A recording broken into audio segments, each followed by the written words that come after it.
means a lot to me. Chris reached out and helped me recently with some of my PTSD struggles. Yeah. Um, he hooked me up with a doctor to get the 2 shots on the left side of your neck, 2 shots on the right, and I went and did it. And I will tell you, and we can do this in another episode, but or we could talk about it in this episode if you want.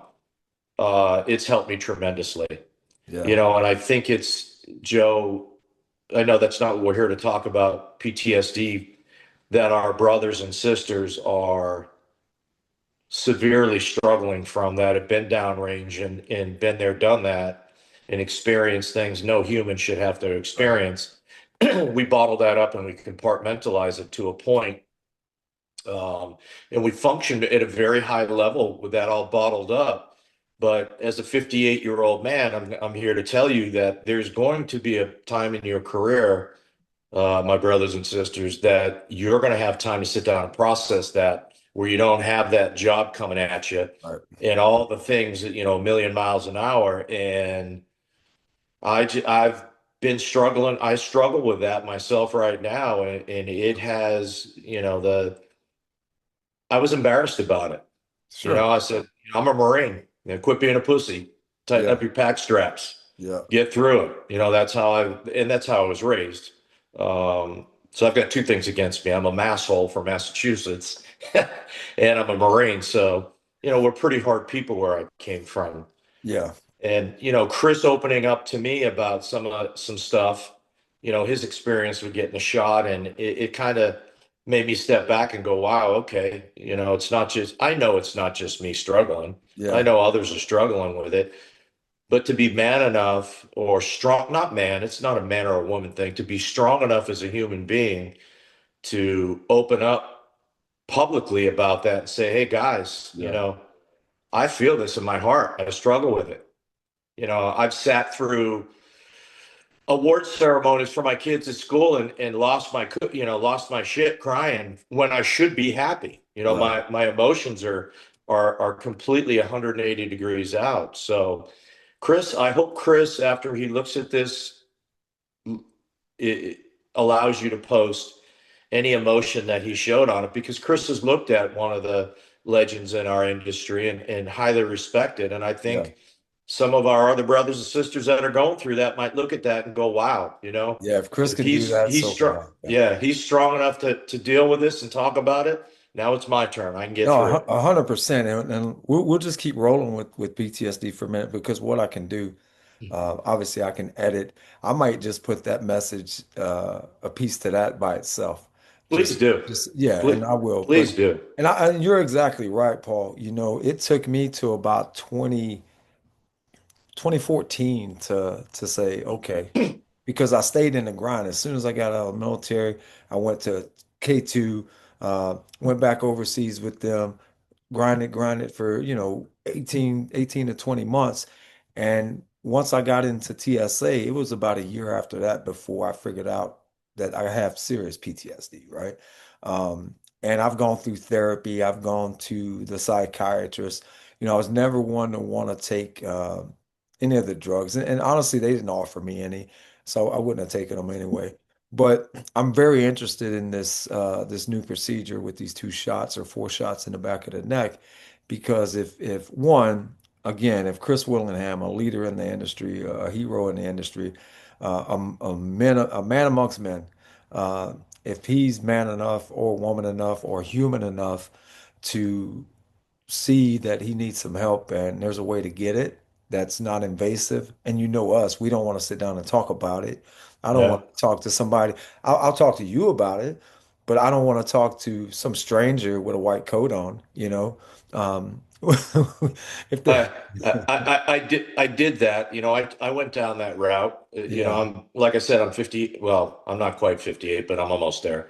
I'm on my third marriage, yeah, and some of it, a lot of that stemmed from some. Everybody's got childhood trauma, sure. but most of it stemmed from my military career, my contracting career. The things that I'd seen and done downrange, Yeah, and it took me a while to figure that out and to process that. And, I tried the counseling and talking to a civilian counselor for me didn't work, especially Yeah. when I was in the counseling session and my counselor started tearing up Yeah. about what Yeah. I was saying. They just don't get it. Yeah. They Yeah. don't get it. Yeah. And thank God they don't.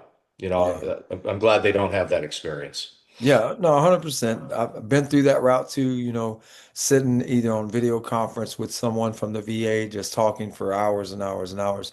And I remember there was one point I was having an assessment with one, and it was during COVID, and they FaceTimed me. And I was sitting in my kitchen, and my bar is in the back, and there's probably 100 bourbons in there. And she goes, she goes, well, how do you cope with day to day? And I was like, right behind me. That's how I cope, and that's how I've been coping. So, again, it impacts us all. And I think, the audience, most of the audience that watches the show, and most definitely the folks that I've done interviews with, they all struggle with this or know someone personally that has struggled with it. We know we're losing brothers and sisters to suicide every day at an alarming rate. And, if there's any messaging that we can get out to them that they don't, that's not your only means there. We can talk to you. I'd love to talk to you if you're out there struggling. And if we have solutions for things that will assist with PTSD, like you mentioned, those shots, then by all means, man, let's get it out there. Yeah. I mean, I'll get into the shot here in a minute just so that we can kind of put that out there because we ended up in this rabbit hole. So why not finish it? Why Because I not? think this is, if I can do anything and put this little chunk of information out and help one of our brothers and sisters. But, for me, to our family, our K9 family, you know, I think it's important for everyone that does go through that to understand that you are loved, you are normal. What you're going through is completely normal. And instead of beating yourself up over you making it home and instead of somebody else making it home and all the other shitty things that we go through and guilt ourselves through, it's normal. It's a normal thing to feel that way, but you're not alone. And there are people out there. You don't have to know Paul Orcutt. I'll give you my damn phone number right now, and you can post it. If we got a brother and sister that's struggling, um, you know, reach out. There's somebody out there that can help you, that will embrace you and help you guide you down that path. Because I've been there. Yeah. I've been down that path. Luckily for me, my issue is not, I've never been big, I've never done drugs ever. Um, Although I joke about trying it when I'm 99. I'm not a big drinker. I never have been. I'm not saying I haven't gone out there and gotten shit faced. I definitely have. Um, but the effects of it the next day just killed me. So Yeah. I've never been a big drinker. My issue is anger.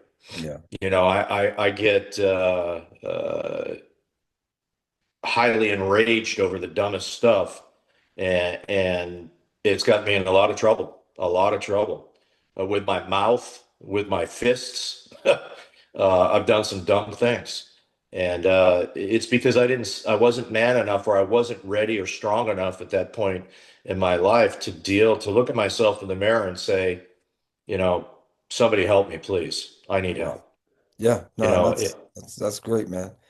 Yeah, there's nothing wrong with that. So the Yeah. shots for me that Chris hooked me up with, um, and I can give you the link to post Yeah, please do. that information if you want. The doctor, I flew to Maryland with my wife, and I had this procedure the end of October, beginning of November. You go in. I went in on a Monday morning, and he gave me the ultrasound the side of your neck on the right side first, and so that he's not sticking a needle in something that you don't want a needle stuck in. And they inject a an anesthesia into the, and I'm not going to pronounce it properly, so forgive me. I think it's stellar ganglion nerve. Hmm. And what that is that's the nerve that controls your fight or flight response. Right. And what that anesthesia does is it shuts that nerve off for 8 hours. Oh wow. those two shots. So it shuts that nerve off for 8 hours. So as soon as you're done, and look, I hate needles. I hate them. And I went through it no problem. Yeah. Um, as soon as you're done, the process, you're in there maybe you probably would only be in there 20, 30 minutes, but the doctor he's outstanding. He's one of us. Hmm. He's an Army guy. He has been treating unit guys and SF guys for 25 years Wow. doing this procedure with great success. And you've got a couple of other legends that you and I are very close with that have also had this procedure. So I'm not going to throw their name out there without their Yeah. permission, but Sure. um, had that shot. I went left. My wife took me back to the hotel, and you got to throttle down for 8 hours Yeah. because it shuts that nerve off, that fight or flight response for 8 hours. And I went to the hotel room, took a nap, slept, just stayed calm, didn't watch any crazy movies. They don't want any stimulus, any high stimulus for you to be exposed to any high stimulus. Makes So that sense. when that nerve does turn back on, it resets at a normal human being's baseline. Okay. So what that did for me, and then the next day it went and did the left side of my neck. But I'm going to tell you what it did to me, and it just so that you can be prepared if you do it. And I highly recommend all of anybody that needs this has this done, and it's not just for it's for not just for combat PTSD stress. It's women that have had sexual abuse, Yeah. all kinds of PTSD type things. It's a good treatment for. Um, what it ended up doing for me is it gave me the ability to process my really impulse control. I would go from zero to Yep. extreme in a flash. Yep. You cut me off, you flip me off, you swerve at me, Yep. and I'm embarrassed to say this. I'm a 58-year-old man, and it wasn't that long ago that I was chasing somebody down, and I can't be doing things like that. Right. And that person that did it, yeah, were they a butthole? Yeah. Did they deserve to be flipped off? Yeah. Did they deserve to be chased down and ripped out of their car and get a stomping? No. And thank God I didn't do that. Right. I didn't, but I would have. Yeah. I would have, and I wanted to. Now with that shot, it gives me the opportunity. Do I get pissed? Yeah, I'll say, what an asshole. And I'll give you the Massachusetts wave. Right. And then it's out of my head. Yeah. I'm not Yeah. obsessing over it. I'm not taking it, you know, uh, to a level that's inappropriate. Um, that's an inappropriate normal human response, like I used to. Right. So So how, the shot has helped me tremendously. It's helped me control those flashes of anger that once it's flashed, it's almost impossible to stop yeah. from. No, I understand it, man. And I suffered from the same thing. 0 to 1,000, the Hmm. slightest thing. And it's hard to come back from it because then it's on your mind for 3, 4 days, like Yeah. you And, just, and I the couldn't and the shake it. people, yeah, I know. And the people that, unfortunately for me, and I don't think my story is abnormal. I thought it was for a lot of years, but the people that suffer from this the most is our family. Yeah. They're the ones who are catching the flack. Yep. It's our 100%. sons, our daughters, our poor wives, Yep. that say or do something very simple and harmless, and boom, we flash. Yep. And it's diarrhea from the mouth, and those are bullets. Yeah. Once those bullets are out of our mouth, Yeah, and they hurt. you can't. Those bullets hurt, and I've seen it with my own eyes, man. Yeah, So me too. I'm no Me too. stranger. I'm no stranger to that whatsoever. And thankfully, I have an amazing wife that puts up with my shit, but Yep. also does a good job of redirecting me. And I've learned over the last couple of years that you know, we have one rule in our house is nobody goes to school or work upset, right? Love So it. so I just eat whatever the 11 or 10-year-old did last night that got me upset. I just eat it. I just eat it and let it go and find a different alternative. So I'd be interested in them shots myself. But so if someone was interested in this, I'm going to be able to provide a link. That you will provide me, and I'll include it on the YouTube channel. But thank you for that, Paul. I Yeah. appreciate it. Thank you for sharing, man. It's not an easy thing to do. You Uh, know, About the only thing I can do at this point in my life, because I'm at the irrelevant stage in my career, is is kind of share the successes and how I did it, and share the mistakes, and how what I did when I was making those mistakes, so that maybe somebody else doesn't have to go down the same path. Yeah, You know, no, I want to see our brothers and sisters take a shorter, cleaner path to success than what I did. yeah, Because it no, was a long, hard road. I hear you. That's me. I like the long road, apparently. Yeah, me But too. but And definitely, just for the treatment, I think it was 16 or $1,800. It is not covered that's by not bad. insurance.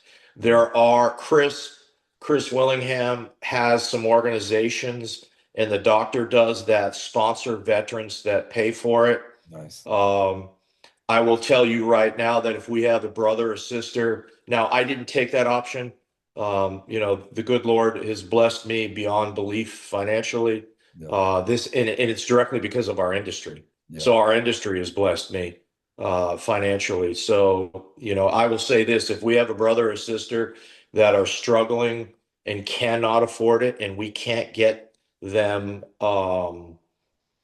through a nonprofit to sponsor them. yeah, They can reach out to you. They can reach out to me. I'll sponsor them.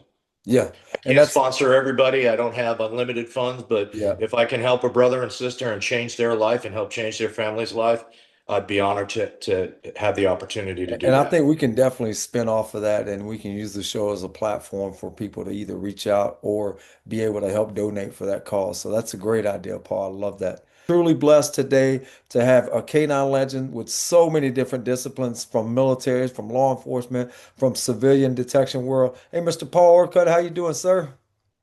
Good, brother. How are you? I'm good. I'm good. Thank you so much for joining me today. It's an honor to have you on the show. Um, I want to highlight you. You and I talked a few weeks ago, and I got to hear your story personally myself firsthand. And what I really love about your story is the diversity in the industry. A lot of guys they'll get stuck in the military side or the law enforcement side or even the contractor side, and that's all they've ever done. But looking back at your history, you've got all three bubbles covered. So that's what I like to do today. I kind of walk through your history of K9. This show is it's really about supporting and highlighting the two-legged heroes attached to the other end of the leash. We do a really good job of honoring our four-legged heroes, as we should. And I know I say it every show, but I'll just remind the folks that in order for that working dog from whatever discipline to be successful and to be legendary, there's a trainer, there's a handler, there's a kennel master, there's a supervisor, there's a support network that got them into that position. And everybody loves dogs. We know that, man. We all love dogs. We wouldn't be in this business if we didn't. Most of the civilian population out there love dogs as well, so they love those stories. But I just want to highlight those that have been influential in the business and the industry. So for you, Paul, could take me back to where that moment you knew K9 is what I want to do with my life. Great question. So for me, my journey, as you've already stated, is kind of unique. Maybe not, but I was born handicapped. So I had club foot. I think we've all seen the movie Forrest Gump with those metal braces on his Yeah. legs.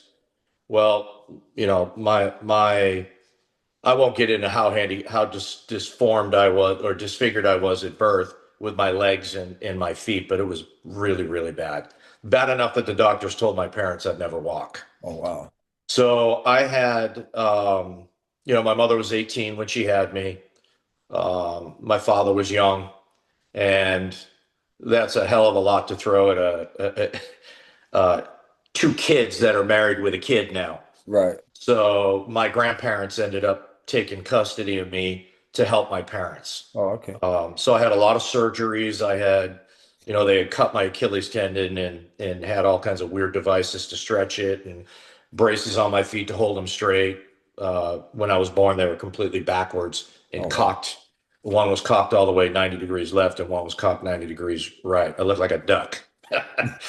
But my grandfather was a police officer, a police canine officer in Massachusetts. And I was screaming, crying constantly because I was in a lot of pain, and I was going through surgeries, and they had a device on my Achilles heels that did uh, turn and to stretch my Achilles every day. So I was in a lot of pain. Right. And my grandfather had a police dog. um, I get emotional when I talk about it. That's all Sorry. right. Um, had a dog named Baron. Big, big, big. And I know I was an infant, and I don't know how I remember this dog, but I do, Joe. Yeah. Um, Mean, old school, and I'm talking, this is 1968. Right. So old school German Shepherd. Yeah. Yeah. A The killer. ones that didn't give a shit about a A ball. killer. You got it. So Baron hated everybody and barely tolerated my grandfather. Yeah. Um, but I would start screaming and crying, and my grandparents, he wouldn't leave the side of my crib. Yeah. And if I got too bad, they had a hard time keeping him away from me. Yeah. He would jump the baby gate because my grandparents left the door of my bedroom open because I had open wounds and Right. and dressings that needed. So they were keeping their eye and their ear on me. Yeah. Baron would jump that baby gate, and then if I was wailing too much, crying, he would force his head through the slats of my crate. And he actually broke the slats open and Oh, would lay there um, and comfort me. nice. Yeah. So I think I developed an ability to communicate or understand dogs probably from infancy. Yeah. And I think that big son of a gun Baron taught me that. Yeah. Yeah. Somehow non-verbally, because that's how we're communicating the most with these dogs is non-verbal, right? Right. So that's where it started. And then as I got older, I had certain experimental surgeries. They worked. I could walk, thank God. Yeah. And I was with my grandfather. I was a shadow. So I grew up around police canines and training with police canines. Nice. So that's where it started for me. Um, I grew up in not a middle class family. We weren't poor, but we weren't rich, and we weren't middle class either. We're somewhere in that not And quite poor. that struggling category. You That's what I got call it. it. The Paycheck to struggling category. paycheck. There you Yeah, go. yeah, yeah. Not poor, So but not middle class. yeah, Yeah. that's where my initial experience with canines was really from birth for me. Yeah, nice. And then moving from that, I joined the Marine Corps. And at that time, I wanted to become a military police officer because I wanted to be a canine handler in the Corps, and that was pre the Gulf War, Right. so that wasn't happening. All those billets were taken. Yeah. So I took another MOS and went through boot camp, went through my A school, and reported to my first duty station, which was Marine Corps Air Station Tustin, out in Tustin, California. Checked in day one, was sitting talking to the sergeant major. I'm in my office reporting in. He's giving me the business because I'm a new guy, because Right. that's what Marines do to each other. Yeah. And asked me my background, and I just kind of threw out there, what are your hobbies? And I said, well, dogs are my hobby. He's like, what do you mean dogs? And I said, well, canines. I grew up around police canines. I've been training police dogs with my grandfather since I could walk. That ended up turning into me getting attached to military police, their canine section. He introduced me to the kennel master at the time. He introduced me that afternoon to him. The KM brought me out there. I offered to throw a suit on or a wrap A wrap. or a sleeve, whatever your terminology is. Right. And I caught some dogs, and lucky for me that Cam was very open minded, and he saw immediately.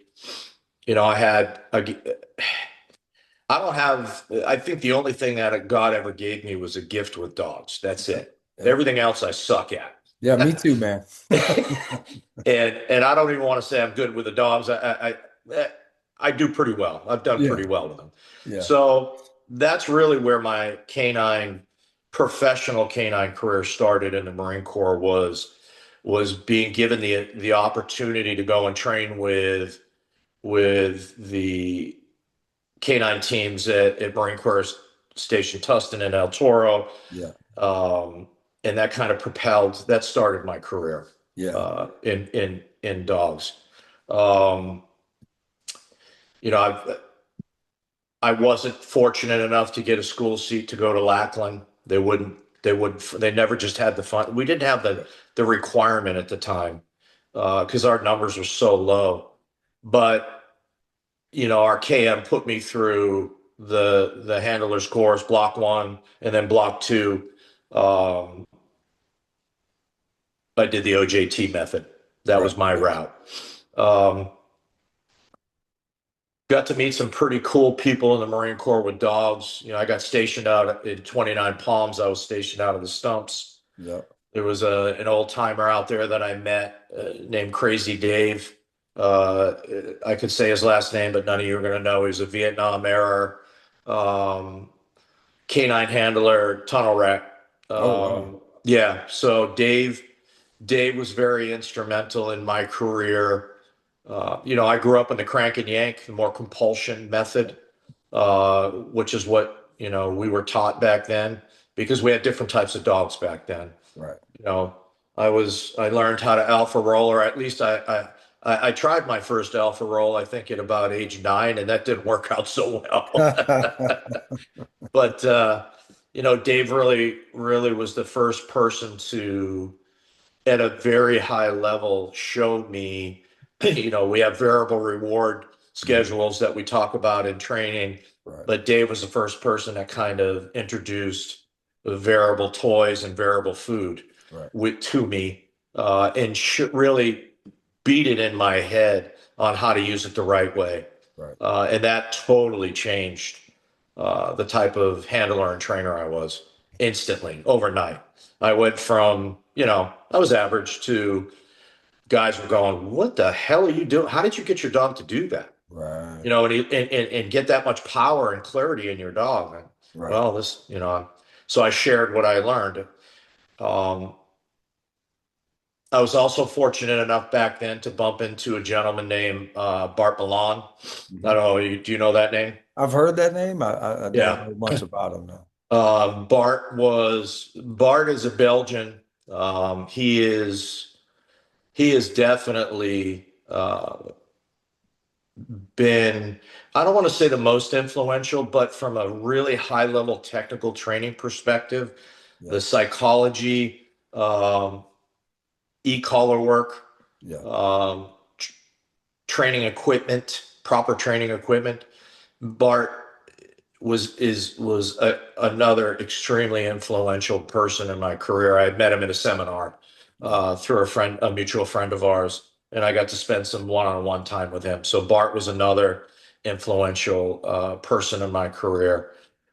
There was a kennel. So I did that in the Marine Corps. When I was stationed out in 29 Palms, we would do a lot of mutual aid with San Bernardino County Sheriff's Department, Riverside County Sheriff's Department, because I yeah, was out in California. And so I got to meet, the trainers from those departments, the handlers, and we would do a lot of training with each other.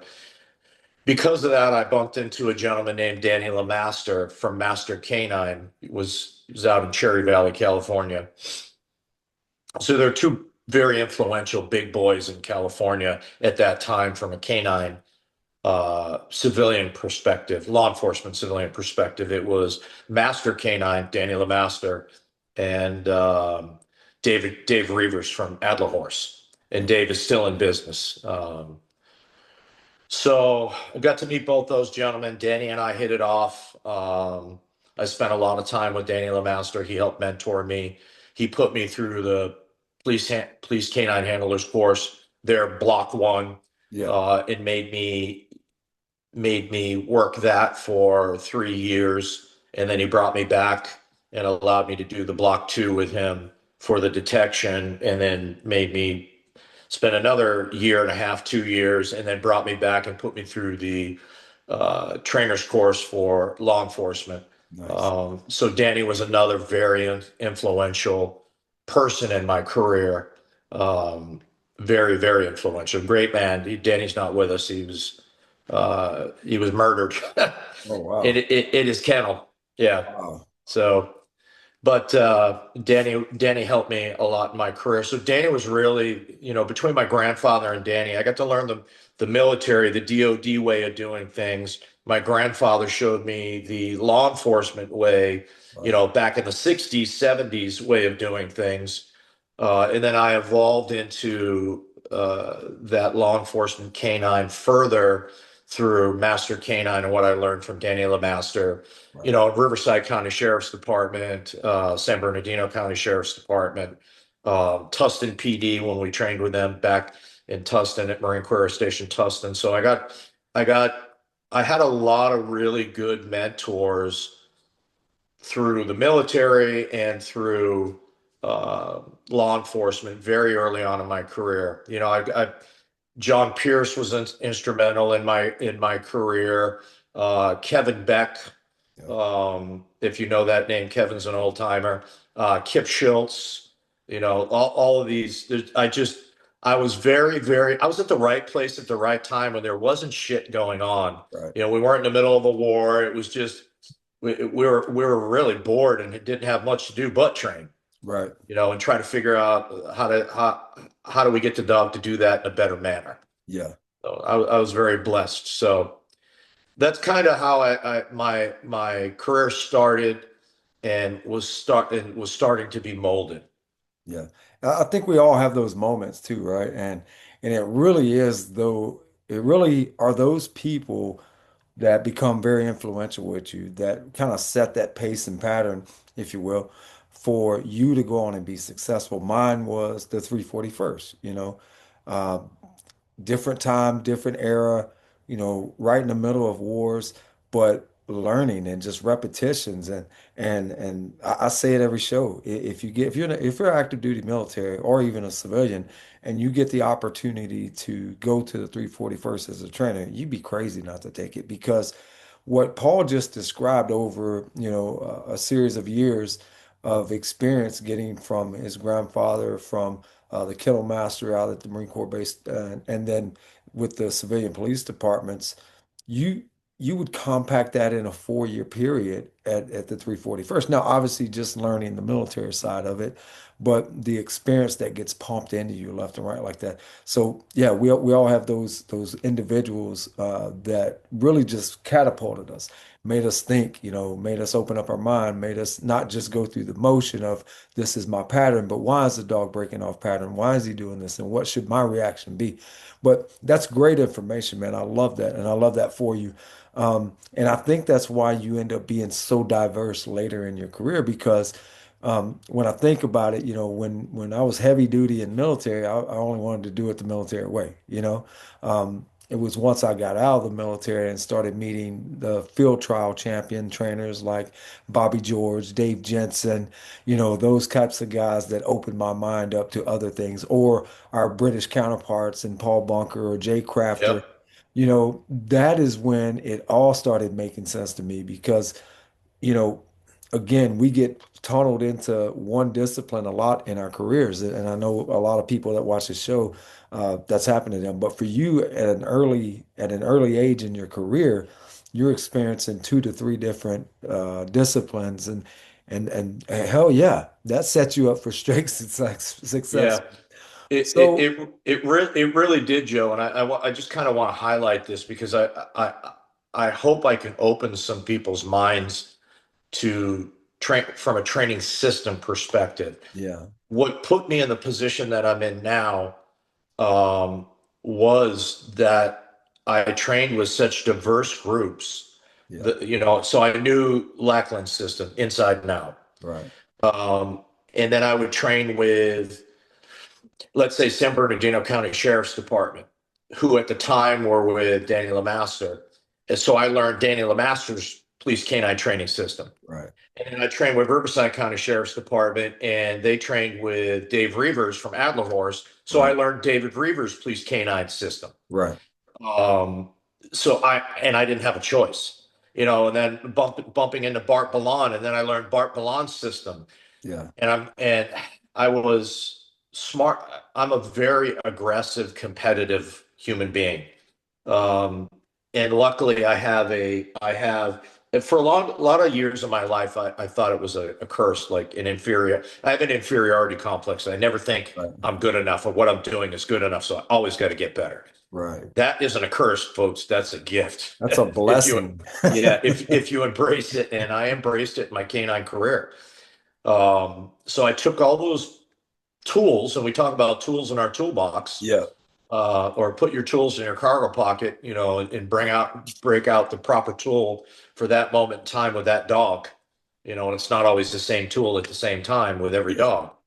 dog. So yeah, it set me up, and put me in a really unique position. Right. Credibility, right? So you got credibility. Credibility is everything in this game. And we all know that. Are you a credible dog trainer, dog handler with integrity? Do you have the not just the know-how of handling the dog, but do you have the education as well, right? Yeah. Do you understand why the dogs know what to do? So this catapults you, right? And so and I want to make sure I don't miss anything with you. So from that point, where along the line do you end up over as the chief trainer with AMK9? And I don't want to miss anything in between that, but so Yeah. All fill right. me in. So I'm going to give you the long answer to that. So I'm going to take you chronologically Okay, through thank my you. career. So got out of the Marine Corps, and I love the Corps, and I would not have gotten out, but unfortunately, I was on my second marriage, and actually, I was on my first marriage. Sorry, I Man. was dating my second wife at the time. Sorry, Jen. So- um, couldn't pay my bills. I was stuck out in 29 Palms. I had to get out financially. Mm, And it killed me. It yeah, killed me to leave the Corps. So I have a very diverse background. I told you my MOS is not NPK9 handler. That was not my primary MOS. So I went to a technical high school, studied robotics and machine packaging, and then I have an aviation MOS through the Marine Corps. So I'm one of those guys that can fix anything, take anything apart and fix it. Got out of the Corps, wanted to become a cop, and that was 1990. Let me think, what year did I leave? That was the first time I tried to get out was 96, and I reenlisted.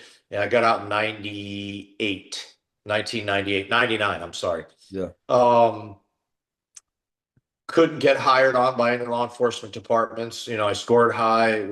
I don't know, I wasn't at the right place at the right time. right. I said, the hell with law enforcement. And I got hired down the port of Long Beach in Los Angeles as a container crane mechanic.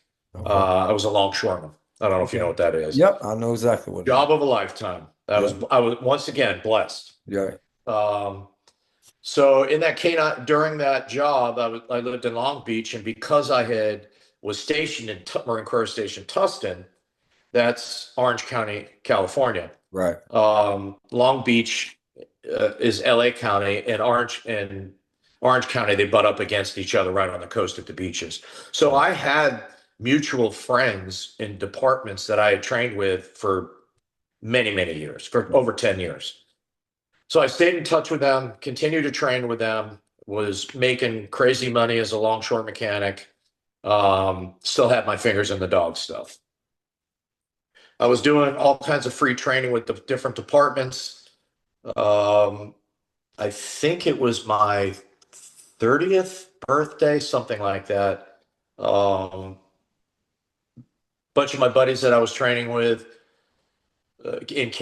within different canine programs. I was training with El Segundo Police Department, Torrance Police Department, Redondo Beach Police Department. They're like, man, you need to start a business and we'll give you contracts. I said, start a business in what? Right. be at K9 training. I said, I'm not good enough to do that. What are you talking about? And they're like, dude, you've been training us for years. Yeah. What do you mean you're not good enough? Right. So they beat on me, because I'm, again, inferiority complex. I didn't think I was good enough to do it. And they just beat on me enough. And I said, all right, Uncle, I'll do it. And I started a company called Western Canine Consultants. Okay. So I started Western Canine Consultants, and was working the longshore job because most of the training we did was nighttime training in Sure. law enforcement. Yep. So I was working day shift down in the docks and coming home, throwing, a piece of bread and a half a plate of food down my throat and running to meet the guys to go do training Yeah.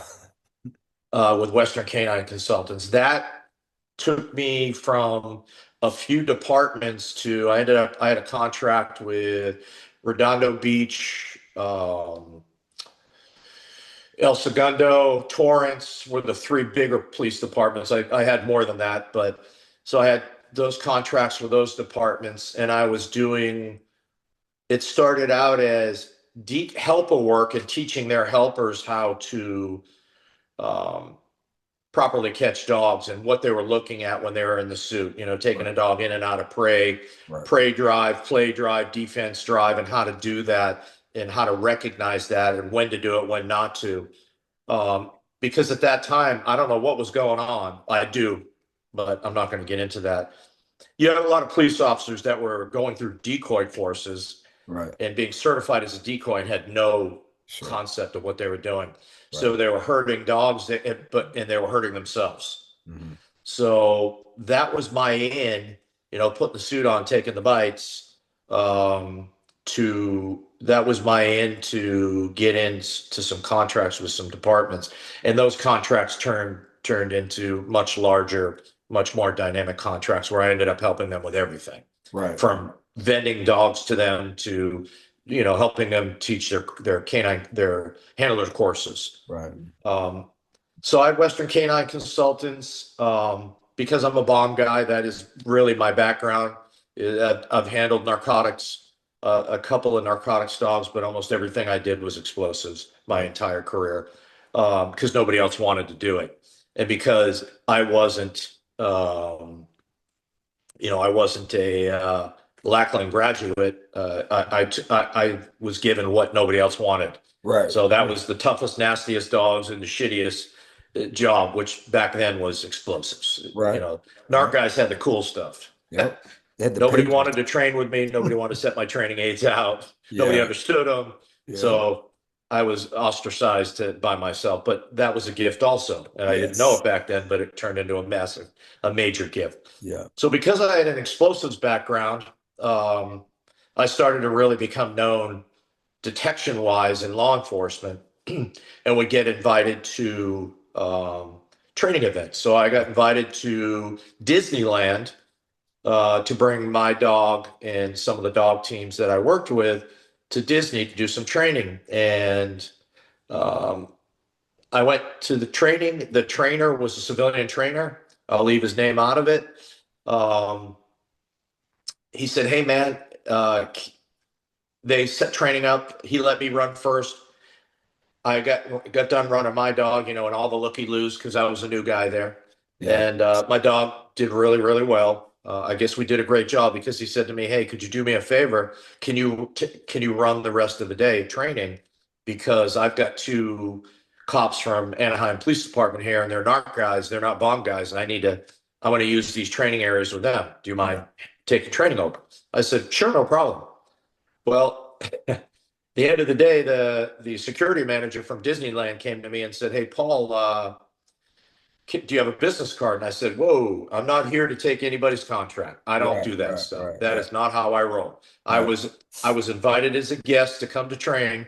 Um, I'm sorry, I can't do that." And he's like, "Look, just give me your card. You Right. know, I liked what I saw. If I have questions, I just want to look at bounce questions off of you. Are you good with that?" I said, "Sure." Well, the next morning I had an email with an RFP to to bid for Disney's contract. And I tried pushing them off and pushing them off. Long story short, I succumbed to that, and I ended up being Disneyland's contract trainer. Nice. So I took Disneyland on. I had a very good friend. Do you know Will Hooker? Do you know that name, Will Hooker? William Hooker? I know that name. Yeah. Yep. Okay. So Will's a former Air Force handler and then left the Air Force, went back, joined the Army, and was also an Army handler. Yep. So Will was out in California. He had a company called Pacific Shield Protective Services Mhm. at the time. And Will and I met. I don't even remember how we met, but my military or civilian side, I don't remember. It's been a long time. Yeah. Um, Will and I would help each other. So Will had a contract K9 company. I focused on the training side. Will was focused on the services side. Yeah. So when Will would have large events, I would augment him with, either cops that were allowed to take their dogs and do some extra off-duty work, or I also, I had my own dog, a certified dog through, I think I was certified through Napawana at the time. Yeah. Um, and I would go and help augment Will and his company, Pacific Show Protective Services. And so now I had a few police departments. I had Disneyland. Will had Boeing Aircraft. So Okay. he had all of the Southern California locations for Boeing Aircraft. Wow. Um, and we didn't combine our companies together. We were totally separate from that perspective, but we augmented each other and took care of each other really well.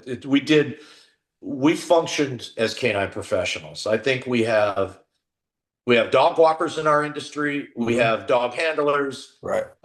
We have dog guys and girls, and Yeah. then we have canine professionals. Yeah. Yeah. And somebody grabbed me by the pack straps and taught me that term. It was Herman Haynes. You know Herman. Uh, Herman's big on that canine professional term, and took me a long time. I didn't realize back then with Will and I were functioning as canine professionals. I didn't learn that term till Herman and I started working together. But Will and I took care of each other. He helped my business, I helped his business, and we just grew. And we ended up from just being these two local yokel, former MWD guys to force to be reckoned with out on the West Coast as far as contract canine went. I mean, we did everything from the Oscars, the Emmys, Golden Globes, MTV Music Awards, nice. ESPN, X Games, um, dignitary protection details, stuff, Disneyland, anything you could think of. I mean, I remember Miley Cyrus I remember her 16th birthday party. I was there that day, Yeah. uh, and I did the bomb sweeps for that. Um, So Western Canine Consultants, kind of pigging with Pacific Show Protective Services catapulted my contract career to the next level. Yeah. Um, and then during that, doing all this mutual aid training, I was really close with ATF, with Special Agent David Silva, Special Agent Todd Hoover from the ATF, and U.S. Marshal Janelle Honke was a canine handler from the U.S. Marshals. So I don't know if everybody knows, but U.S. Marshals dog program is done through Front Royal through ATF. Okay. So because I had a large law enforcement explosive detection canine training group, and I bumped into these, the ATF, my brothers from ATF and my sister from the U.S. Marshals, they didn't have a training budget. They'd go through Front Royal and then get given their car, their dog, their training aid kit, and kicked out into the big bad world and said, figure it out, find your own training group. Yep. So there was no budget for them. So I allowed them to come into our training group for free. I didn't charge them. So I became close with those three pretty quickly. Um, that turned into me getting a contract with Federal Protective Services. I was the trainer for FPS. Okay. At the time, it was Inspector Doug Neibauer, and I'm sorry, I forget the name of the other handler. There was only two handlers. Right. So now I had U.S. Marshals in my training group, ATF, FPS. So now I'm starting to meet a lot of people in the federal system, Yeah. and being asked to augment. We were doing bomb sweeps for the Rose Bowl parade and game. I got pulled into some other cool stuff. Yeah. um, just by networking with those people. So that furthered my contracting career and turned into me meeting a gentleman named Mike Hayes. Mike Hayes was the special agent, he was ATF special agent in charge of ATF Schoolhouse at Front Royal. Okay. Mike and I became close. I would do him some favors. He would do me some favors. Mike retired from ATF, got a job with Mike Stapleton and Associates. Okay. Yeah. When it was Mike Stapleton and Associates back then. Shortly after it was sold by the Mike Stapleton. Mm-hmm. He went to work for MSA.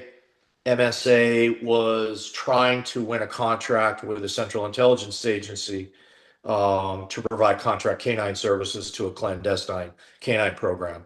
I got hired on to uh, help them get that contract. Yeah.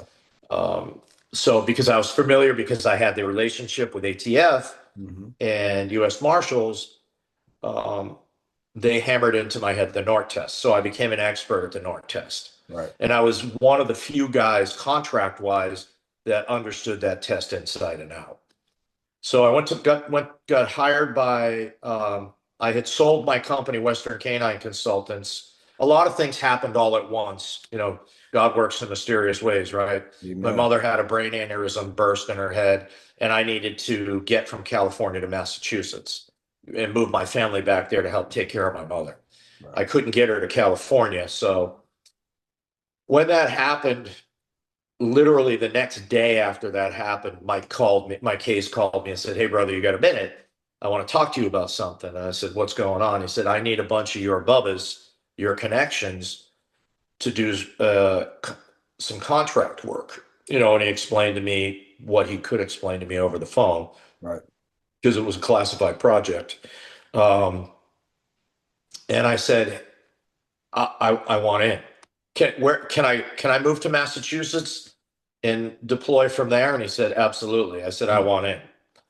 So I went to Longshoremen's Union, and they put my job on hold because of what I was going to go do. Right. Serve our country. And so they froze my job for me. So thank you to the ILW for that, and Pacific Crane Maintenance Company for that also. They froze my job, and I went to work for MSA strictly for that clandestine canine piece that they had for the agency. I moved my family back to Mass. We got through the certification process with the agency, and I did my first deployment as a handler trainer within that program. Okay.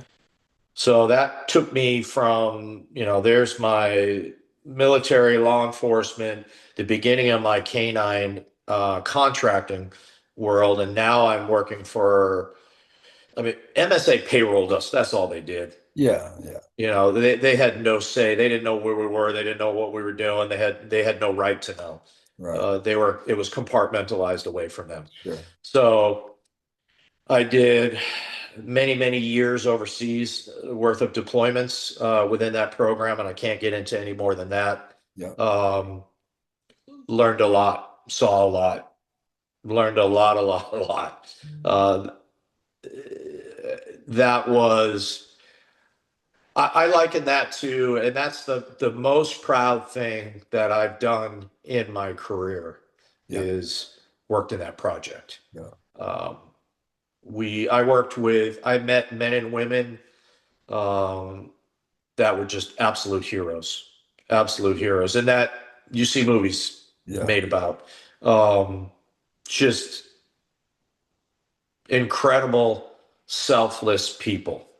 And I was blessed to be able to work in that program and learn the things that I learned and experience the things that I experienced. And that took me to a whole different level as a trainer. Right. The people that worked in that program.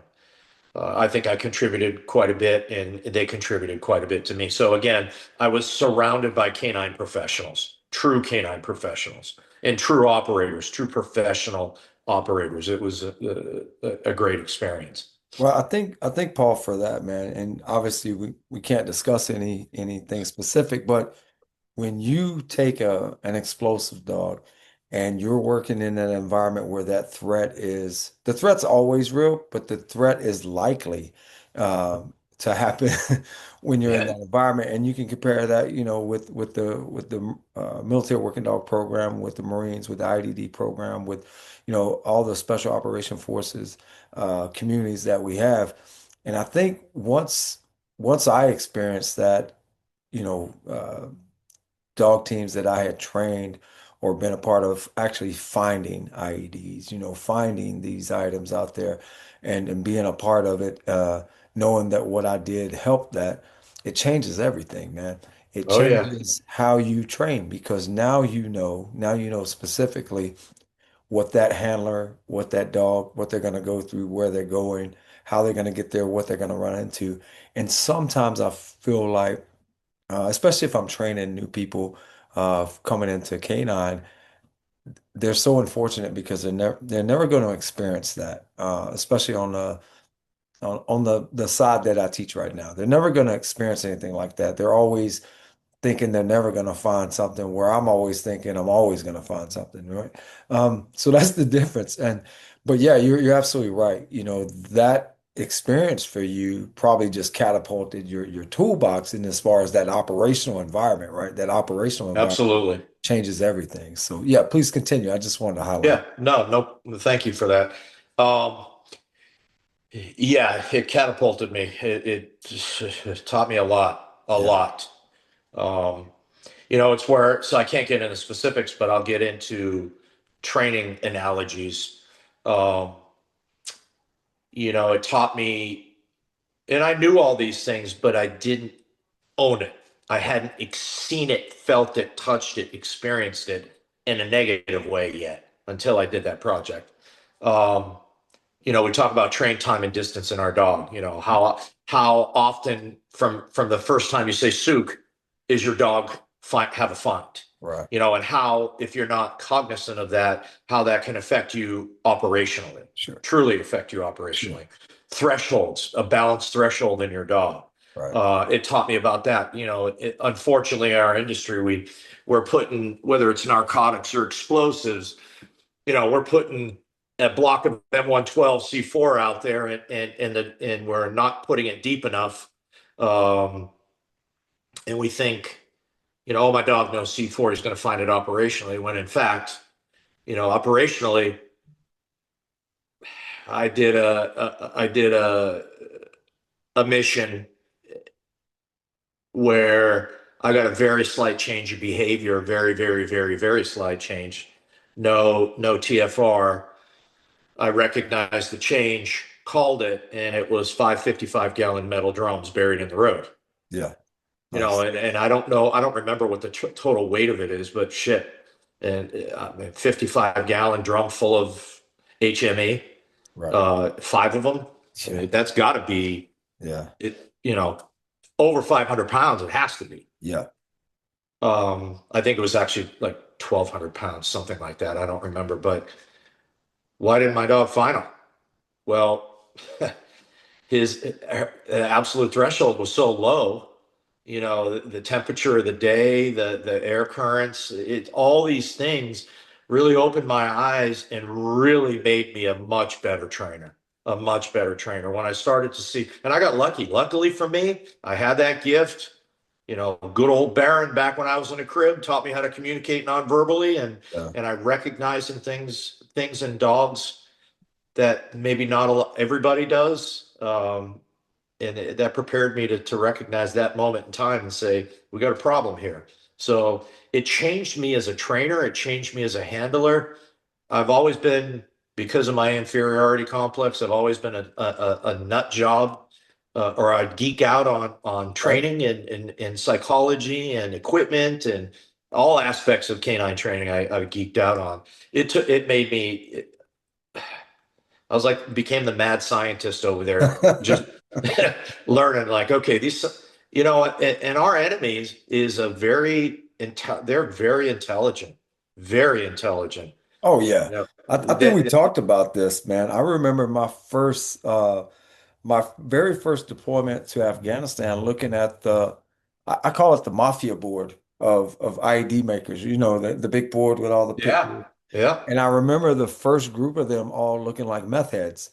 yeah. And I remember my very last deployment, looking at it and remembering, man, they all look like scientists, you know. Well, a lot Uh, of them were, brother. I mean, exactly. Exactly. a lot of them were had PhDs in physics and chemistry. I always found it funny. I met a few instructors in my lifetime, and I'll never bring up their names, but they were teaching people to deploy in combat, but never deployed in combat, right? And Yeah, so, and no fault of their own, right? It just wasn't their time. With my group that came through, we had the Cold War right before we came in. And so you may have had K9 handlers, trainers, and instructors that had been in 20 years and had just never seen that kind of operation, right? It was yeah, more of that defense in depth, base perimeter security, all those kind of things. But yeah, it's fortunate, right? Blessing. You get put in yeah, those situations, but a blessing. yeah. It was definitely a blessing. Um, it really forced me to learn about chemistry of explosives. Right, And that once I learned that, and like I said, I have kind of a geek brain when it comes, I do have a geek brain when it comes to this stuff. That's where I really tweaked how I looked at my training program from an explosive training perspective. right, That's where, you know, the beginning of my career, I would start a green dog on the highest vapor pressure odor, right. or maybe not the highest, but one of the highest, with a large amount, a large weight. That's where I really learned downrange to, because I was seeing failures operationally, luckily that weren't costing people their lives. We were finding this stuff, don't get me Right. wrong, but it wasn't pretty. It was ugly. Yeah, You know, some of it was, hey, I think I saw a change over there, and then the bomb techs would come in and they'd hand fuck the area, and they'd be like, well, it wasn't there, it was over there, and maybe they smelt it, maybe they didn't, and I didn't like that. right. I said, I got to fix this shit. What are we doing wrong? And it was time and distance, and it was threshold. Our absolute threshold wasn't low enough, and we were focusing on training on the wrong odors for the wrong reason. We were just throwing odor out to check it off our required training Yeah, instead of looking at the mother odors, the five mother high explosive odors, right. and then the pertinent low explosives. Your PN, your potassium nitrate, Yeah, your potassium chlorate. right. We were getting all caught up on pre-chlorates, and you don't need to do that. It's just PC. Yeah, Imprint your dog on pure PC. Imprint your dog on odor that is properly stored and handled. It just everything I learned over there totally changed what I did and why I did it. Now when I imprint, I start from the lowest vapor pressure, high explosive mother odor, RDX. I start with RDX. I go from yeah, RDX to PETN, from yeah, PETN to TNT, from TNT to AN, and from AN to nitroglycerin. And I throw the potassium chlorate, potassium nitrate in there. yeah, And I do it at a very, very low amount, and we talked about doing a training one later, so I don't want to get too far down the training hole, but I'm just kind of giving you some examples of lessons learned over there, and so absolute threshold, getting it very low, yeah, training with the right things the right way, focusing on storage and handling of our odors, and then really learning, go back to the 55-gallon metal drums. yeah. Why did I only get a slight change of behavior and I didn't get a TFR with that much explosives? Right.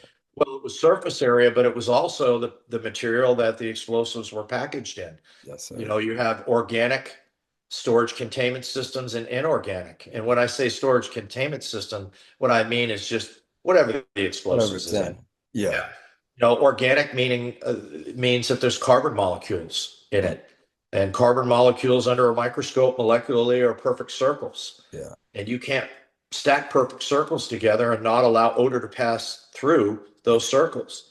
So understanding what is an organic storage containment system and why it's important to know that, and what is a non-organic Right. and why it's important to know that, and then how to take that knowledge and apply it to my training program from the maintenance training perspective. Actually, what I did was I re-imprinted the odors at a lower level so I could get my thresholds balanced, Right. my large and my, my terminal threshold and my absolute thresholds, and everything in between was balanced. Right. Um, so I took it from a reimprint stage, and then I incorporated that into my maintenance training program, and then that, catapulted into the operational environment very well. We were very effective. So Uh, you spent quite a bit of time over there in that operation. yep, Ran a lot of missions, had a lot of success. yep. Um, what came next for you after that contract? So I wore my welcome out in that program. After Bin Laden, things, it didn't calm down. It Yeah, just, the mission focus kind of changed, and I wasn't feeling it. I was like, all right, time for me to punch, pop smoke. I'm out. yeah, Um, I had played in the Super Bowl many, many, many times. I consider that the Super Bowl of our industry. oh yeah, Any of our brothers and sisters, yeah, and I don't mean this in an offensive way to anybody else, but any of our brothers and sisters that walk down range outside that wire, shit, even inside the wire, even doing fobbit sweeps, yeah, you played in the Super Bowl, yeah, and you made it, and you won. You yeah, won. So I was done with the Super Bowl, and said it's hmm, time to come home and be a father. yeah, Um, so I stopped doing that. I went back to Massachusetts, and I was friends with the Mike Stapleton, Mr. Stapleton. yeah, A shout out to him and his son Paul Stapleton. yeah, Um, ended up doing I bumped into them. They had called me and asked me to do, because my dog with the agency, that was my personal dog that I okay, trained. That wasn't an agency dog. right, So I actually owned that dog. When I came to MSA to go into that project, I brought my own dog. I actually worked two different dogs uh, in that project. okay, Um, my first dog aged out and I moved into my second dog. Um, so I retired with Lucy, my K9 Lucy, little ugly, the ugliest female Malinois you've ever seen in your life, but she was a badass dog. Her work was so beautiful, it made up for her ugliness. So, Sounds like a good woman. yeah, she was a good woman. Man, she was a dog, I tell you. She was that dog that if you looked at me wrong, she'd give you that. Don't you look at my man. Awesome. Yeah, Love it. that's my daddy. I But love so left that project, reconnected with Mr. Stapleton and his son. Um, they asked me to could I backfill some contract work for them in Massachusetts? I did. Yeah, it was Harvard. It was actually Harvard University. I did a bomb sweep. They sent me to Harvard. I met the chief of police. He had my resume, and he had heard of me because when I was pumping in and out, from deployment to deployment, when I come back to the States, I was training with Boston Police Department and Mass State Police. right. So I had, now I have a network, Right. an up-to-date, relevant training group in Massachusetts during that time that I was deploying Right. back and forth for MSA in the agency. Um, so that chief of police had called around because I gave him my references from state police and Boston PD, and they're like, "Yeah, Paul knows his shit. He's going to do a good job for you for your bomb sweeps." Right. And the reason that it was a big deal, it was the president of Turkey's son was graduating from Harvard, and he was Okay. going to be there, and so was President Bush Right. Senior.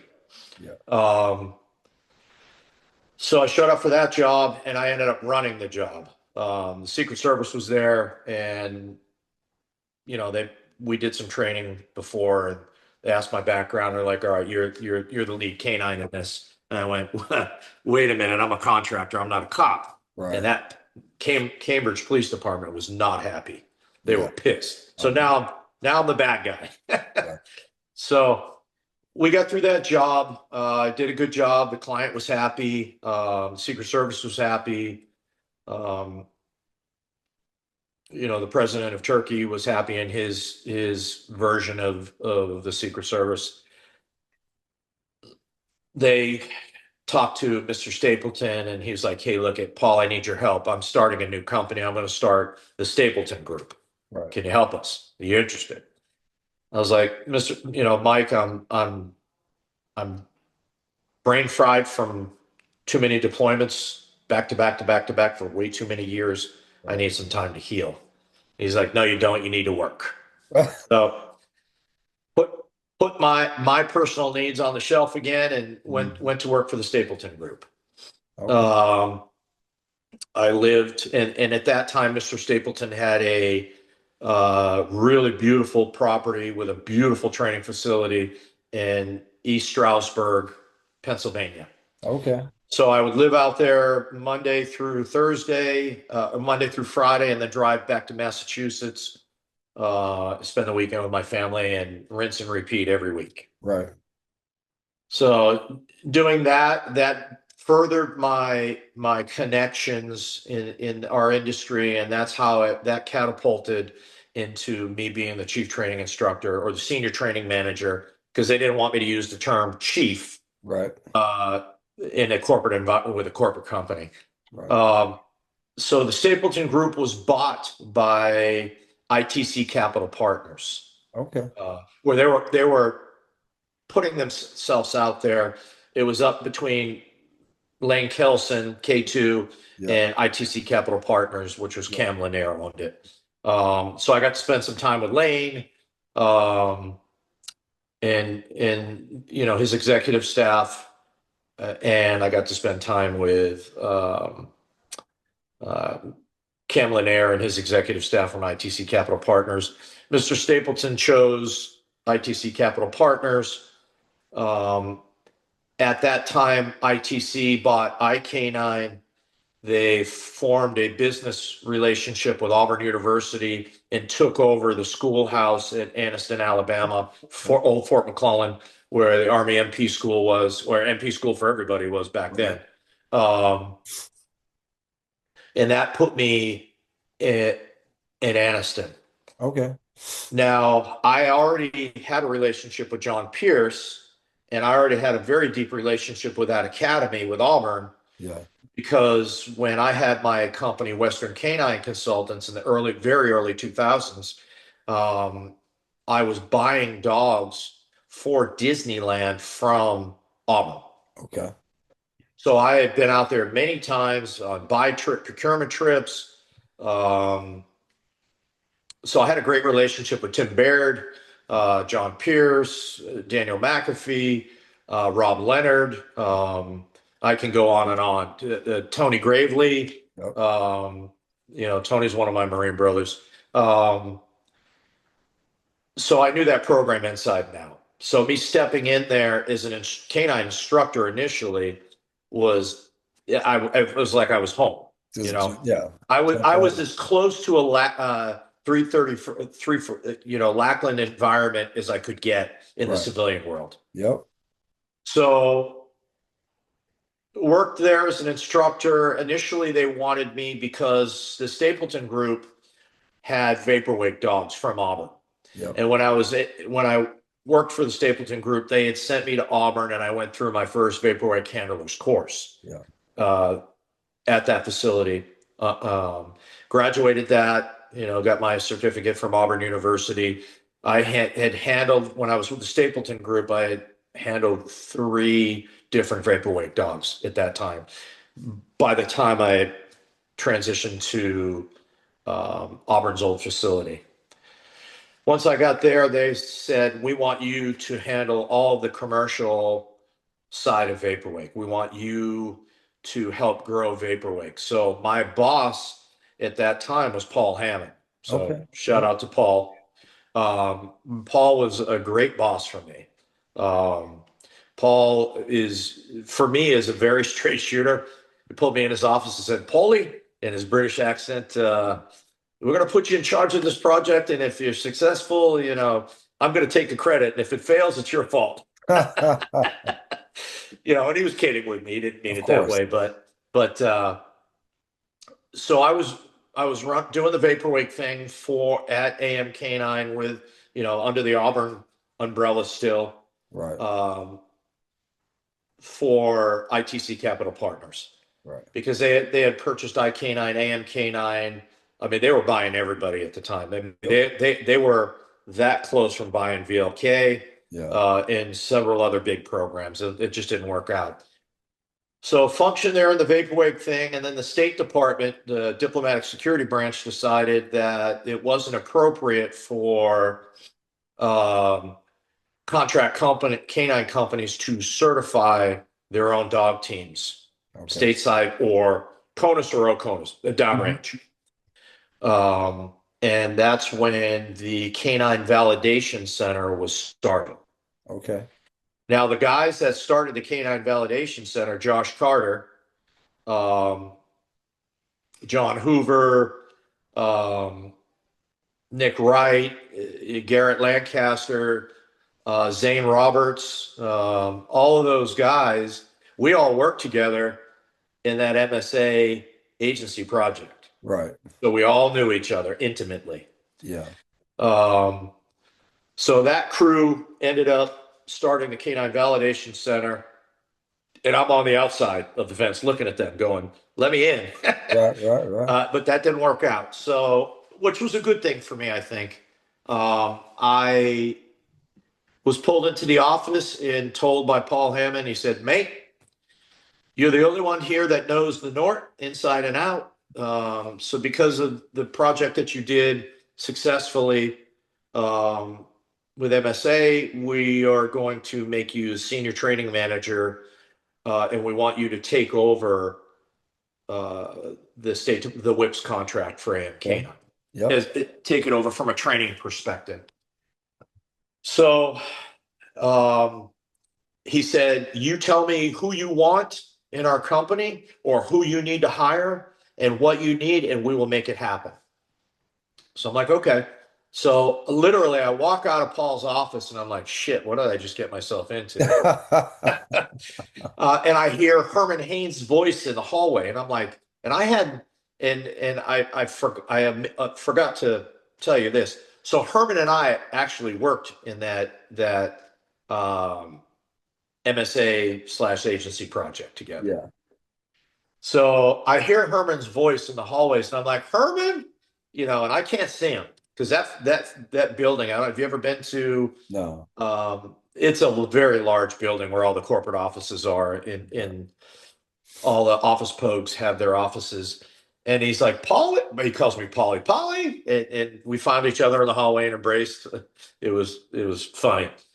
And I said, hey man, you got a minute? Come outside. I want to talk to you. So at that time, Herman was the in-country manager for Afghanistan for that project. Actually, I think he might have been the in-country manager for Iraq and Afghanistan. Yeah. But so I said, hey, Herman, I need your help, brother. I was just thrown this project and I can't do this alone. Right. This is way too big for me alone. And he's like, I got you, man. So I walked into Paul Hammond's office and I said, and I had Herman standing outside the door. And I said, hey, boss. And I was just poking my head through the door jamb. I said, hey, boss, remember you told me that I could have whoever I wanted? He's like, yep, I mean it. And I said, okay. And I, come here, Herman. And Herman walked in. He's like, you motherfucker. Oh, shit. He's like, we can't afford to lose him from downrange. And I'm like, you want this project to be successful? Right. It's going to take the two of us. This is way too big for one person alone. So he allowed that to happen. Herman and I were allowed to build our team. And at that time, I'll throw some names out that Rob Leonard, again, he was an Army MWD guy. I got Chris Jackman. Yeah. Chris came to work for us. We formed a team that was at that time unbeatable, really unbeatable. We had, I hand selected the Auburn trainers that were already there and had been training dogs for a very long time at a very high level. Yeah. And we just kind of put a bunch of puzzle pieces together, and started that, and took over that whips project for K9. And that turned into, we had such a high pass percentage rate right out of the gate that Salk, Aegis, Triple Canopy were sending their dog teams to us to help prep them to get through the CDC Right. test, because it was such a difficult test. And it was difficult because, again, I'll geek out a little bit on terminology, but they didn't understand proper storage and handling of explosives. Mhm. They didn't understand that they needed to imprint on as pure a odor as possible. Right. They didn't understand organic versus inorganic. They didn't have balanced thresholds, all of those things. And they didn't understand mechanically how to train a handler to get through the NORT test, because Right. that's a very mechanical Yeah. test. That's 100%. not just a test that, you know, very few dogs that have never done that test are going to walk in off the street and pass that test. Right. Very few. Right. Um, because of those training deficiencies in most programs, Yeah. and the lack of mechanical skills from the handler, that walking backwards, bending over, making presentations, Yeah. and having the proper titration on the leash, and all that nonverbal body language communication you're doing as you're doing that to the dog, Yeah. with all the probes, controls, and distractors mixed in that we had Yeah. talked about earlier, Yep. is a failure is 100% set up for failure. Yep. So, because I back it up, shout out to David Silver and Todd Hoover and Janelle Honke. Back in my California days, they were in my training group. They taught me that stuff. Right. And then Mike Hayes, and then a bigger shout out to Zane Roberts when I trained with Zane, for that MSA project. I just learned so much from those guys about those things that really set me up for success for this project. Nice. So now we're in the Whips project. It's successful. Probably the happiest in my life I had been ever. I was surrounded by my brothers and sisters. I had that team atmosphere. I had that daily adrenaline dump, dopamine dump of seeing the Yep. success of the dogs and the handlers on a daily basis. Right. We were running. I mean, that was a very dynamic program. We would have, when the dog teams would come home from downrange to go out on their 30-day leave, 30 or 60 days, 90, whatever it was, those dogs came back to the States to our kennels at Oh, Anniston. wow. Okay. So I was in charge of, we had a maintenance program running. I had new students, and at any given time, it was at least a minimum of 30. It was usually well over 50, Right. 50 to 75 dog teams that were respinning up, getting ready to go through the recertification, along with green dogs that we were trying to train and spin up to backfeed the dogs that were getting ready, that had aged out or were getting ready to age out. Wow. So we had 150 dogs spinning at all times. That's 150 to 200 insane. dogs at all times going. That's insane. Wow. It was nuts. It was nuts. And when Herman and I started that program, that was just me and Herman. Wow. From the instructor perspective. Yeah. I had trainers that were doing the maintenance training and the green dog imprinting and training, but Herman and I were the only two instructors at that time. Wow. So I mean, we'd have 30 people apiece, 30 to 50 students apiece that we had to get ready for that test and get them through the CBC and get them back down range. Jeez. And I can tell you right now that, and I don't talk bad. I mean, I do talk bad. I'm human, but I'm at the point in my career that I really work on not talking bad. But there was a very, very, very difficult power curve that we had to get through to pass that test at the CBC. Yeah. Because in my opinion, the structure of it was unique. And I don't think it was set up to serve our industry the best way. You know, when you have a contract company Hmm. administering a test to other contract companies, Yeah. you can get, you know, like I said, you've got your K9 professionals, and there were definitely professionals in that program. Yeah. Um, but there were the others also. Yeah. So you had to be on your game, and you had to be ready to hit every cutter, every knuckle curveball, and anything else you think they could throw at you. You Right. were going to see that during that week of your certification, Right. guarantee it. And you know what?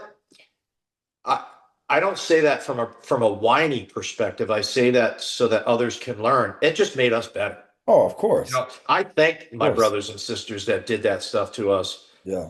that exposed us to that. They did us and our industry a big service by doing that. So I'm Sure. not saying it from a negative perspective. It actually turned out to be something very positive for us. Yeah. 100%. More reps, different scenarios, different. Everything is about the obstacles, right? Yeah, Everything is about what obstacles are thrown at you and how you do it. And while on the outside it would sound like maybe it could be a conflict of interest, but at the same time, suck it up and get through it, you and got it it. makes you a better handler to do it. So yeah, I can appreciate that for sure. Yep. So that's my AM K9 time. I got called in the office. Herman and I got called in the office in June of 2017, uh, at AM K9 at the Anniston facility. Yeah. We got called in by the president of ITC Capital Partners and told that they were going to announce in an hour the sale of ITC of AM K9 to Right. Constellus Group. Oh, yep. I remember that. So Herman and I were not happy about that at all. Um, you know, we took that company from a $21 million company and turned it into, I think they sold for 62 or $67 million. Right. And we spun that company, Herman and I and our team, more the team than Herman and I, but because it was a team. Nothing, it's not about me at all. Everything, all of my successes in K9 has been because of my brothers and sisters Right. that surrounded me, poured into me, and helped me. Yep. That's why I got to where I am, because of the team of throughout my entire career. So I can't stand the memes and the I. It wasn't I, it wasn't me, it was the Yeah. team. Yeah. Of Definitely the team. course. Um, so they told us they were going to sell it, and Herman and I are like, shit, here we go again. Gonna have to move again because they said Right. they were going to move it to the old Blackwater facility up in Moyock. Yep. I'm like, I don't want to move again, Herm. Do you? And he's like, nope. I said, well, what if we don't go? He's like, what do you mean? Um, and he's like, you know what? What if? What if we don't go, Paul? It's like, I got an idea. So they told us they were selling that morning at 10 o'clock. Herman and I were in my truck at 6:30 in the morning the next day on Saturday and drove out to Auburn, Alabama, Okay. and had a breakfast meeting with Howard Porter and Eric Hare. And at that time, Howard Porter and Eric Hare owned a company called Global K9 Solutions. Hmm. And at that time, Global K9 Solutions was a service provider to the VA on a research project for service dogs. Okay. And they knew that that was not a long-term contract. And Mr. Porter Howard, good friend of mine now, um, I consider him a brother and an incredible mentor for me from all aspects of life, business and spiritually, a great guy. So they, we sat down and put our heads together and said they recognized that all those kennels they built in the training areas were going to go bye-bye soon if they didn't branch out into other areas of canine. So Herman and I said, we can help you with that. Hmm. Um, they offered us ownership, instant ownership at that meeting. We signed on a dotted line, I think the next day, and Herman and I dropped our letters of resignation that Monday. Yeah. with ITC Capital Partners. Actually, it was Constellus Group at that Right. point because they had sold, and they were not happy. Because Herman and I were, I mean, we were the driving forces of that program. You Hmm. know, Herman initially, Herman worked for me. I was the lead in the WIPS project, but as we grew that, as fast as that grew, and it happened overnight, Yeah. uh, they had restructured the company and took Tim Baird and John Pierce and Paul Hammond and focused them strictly on vaporwave, Hmm. and the rest of it was handed to Herman and I.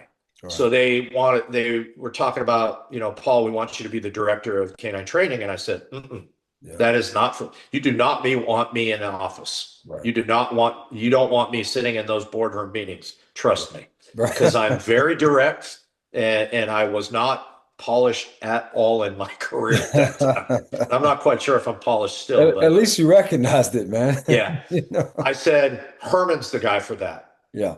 He has the same level of knowledge that I do, but he's got a better business acumen and he's better with people than I am. I'm Right. more, Yep. black is black, white is white. That's it. Yep. Yep. There's no gray. Yep. And Herman can function and functions at a very high level in that environment, and he did. So Herman went from working for me. Now I'm working for him Right. in that project at AM K9. So back to Global Canine Solutions, we accept ownership, and within our first month, we get awarded. Um, uh, I don't remember the proper terminology, but we were a vendor from DoD, and we Okay. ended up being DoD's largest vendor at that time Okay. Yep. of military working dogs. So we rented Dan Hayter's kennels out of Global in Texas. Yep. We had them stuffed full of 150 to 200 dogs at all times. Yeah. Herman and his crew were running, the prepping the dogs for selection at Hmm. Lackland. We're also training dogs to provide fully trained dogs to Lackland at that time, Yeah. and that morphed into we had a contract. We had a company. I had somebody call me and ask me if we would be interested in having a business meeting with another canine company in New Jersey. Um, that turned into a Duke Power Energy contract. Okay. Um, and we married the two companies together. That contract didn't end up working out. We had hired 150 plus handlers, had hundreds of dogs at our facility, at our training facility, in Opelika, Alabama, the one that you were Yep. at a couple of days ago. Um, that was probably the lowest point in my canine career ever because that contract got unwound and Herman and I had to personally walk and shake and give layoff notices to our brothers and sisters, a Yeah. lot of which worked for us at AM K9 and Right. had left their State Department contract working dog jobs, those high paying jobs, Yep. because they believed in me and Herman. Right. They believed in our word. So that was a hell of a business lesson for Paul that day. And it is a lesson that stings me to this day. I You bet. know, that turned into some of my brothers losing their homes, that were foreclosed, their cars, losing marriages. Yeah. It was a dark, dark time for Global, Yeah. and me and my brothers and sisters in our industry. It was very difficult, but we tightened our pack straps tighter, and knew that the 3PK9 program was coming right around the corner, Yep. and that we were very strategically positioned because we were the only contract canine company in the world that had over 200 fully trained bomb dogs Right. ready to There you go. go. Yep. And, we had already filled with I made a Facebook post, Herman made a Facebook post when we had initially got the Duke Power contract, and we fulfilled, I had 150 employees like that, Instantly. Yep. because of the networking and the exposure to so many handlers through the WHIPS project and the project that I worked with K9, through the agency. And I mean, we have a massive network of people that we knew, Right. from handlers, trainers, training instructors, Yeah. canine professionals that could cross-pollinate. Kevin Dredden is a good example that could cross-pollinate from sitting in those executive meetings, helping bid those contracts, to coming down, roll up, take that business suit off, and roll your sleeves up. Kevin, I need your help with imprinting some Sure. dogs. So we had that diverse group of friends and brothers and sisters. So we were strategically positioned for the 3P K9 program, and we pivoted the company from that traditional canine contract explosive detection work and focused strictly on, not strictly, but pretty much focused the company on the 3P K9 program. Hmm. So 3P K9, for those of you that don't know, is a third-party canine program that was established by Joe and some of his brothers and sisters. Do you want Yeah. to talk about that? I know Yeah. I know Yeah. this is your interview, but Yeah, no, that's it so not me specifically, but some of my closest friends, they established a third party cargo contract. And I think really what that came down to was that for a long time, um, the legacy units attached to TSA, which we call the law enforcement guys, the legacy, they handled all the cargo. And within that cargo, they were receiving an extra stipend, a certain amount of money each year each year for each dog. Um, Funding went away from that. Funding left that, and then uh, come born the third party cargo program sponsored by the airline industries, right? Because within that cargo environment, if you're unaware, anything that goes on aircraft has to be screened. And versus three guys working in a cargo warehouse trying to screen it themselves by hand or with ion scan or swab, whatever. Obviously, a dog is mobile and can clear that a lot quicker.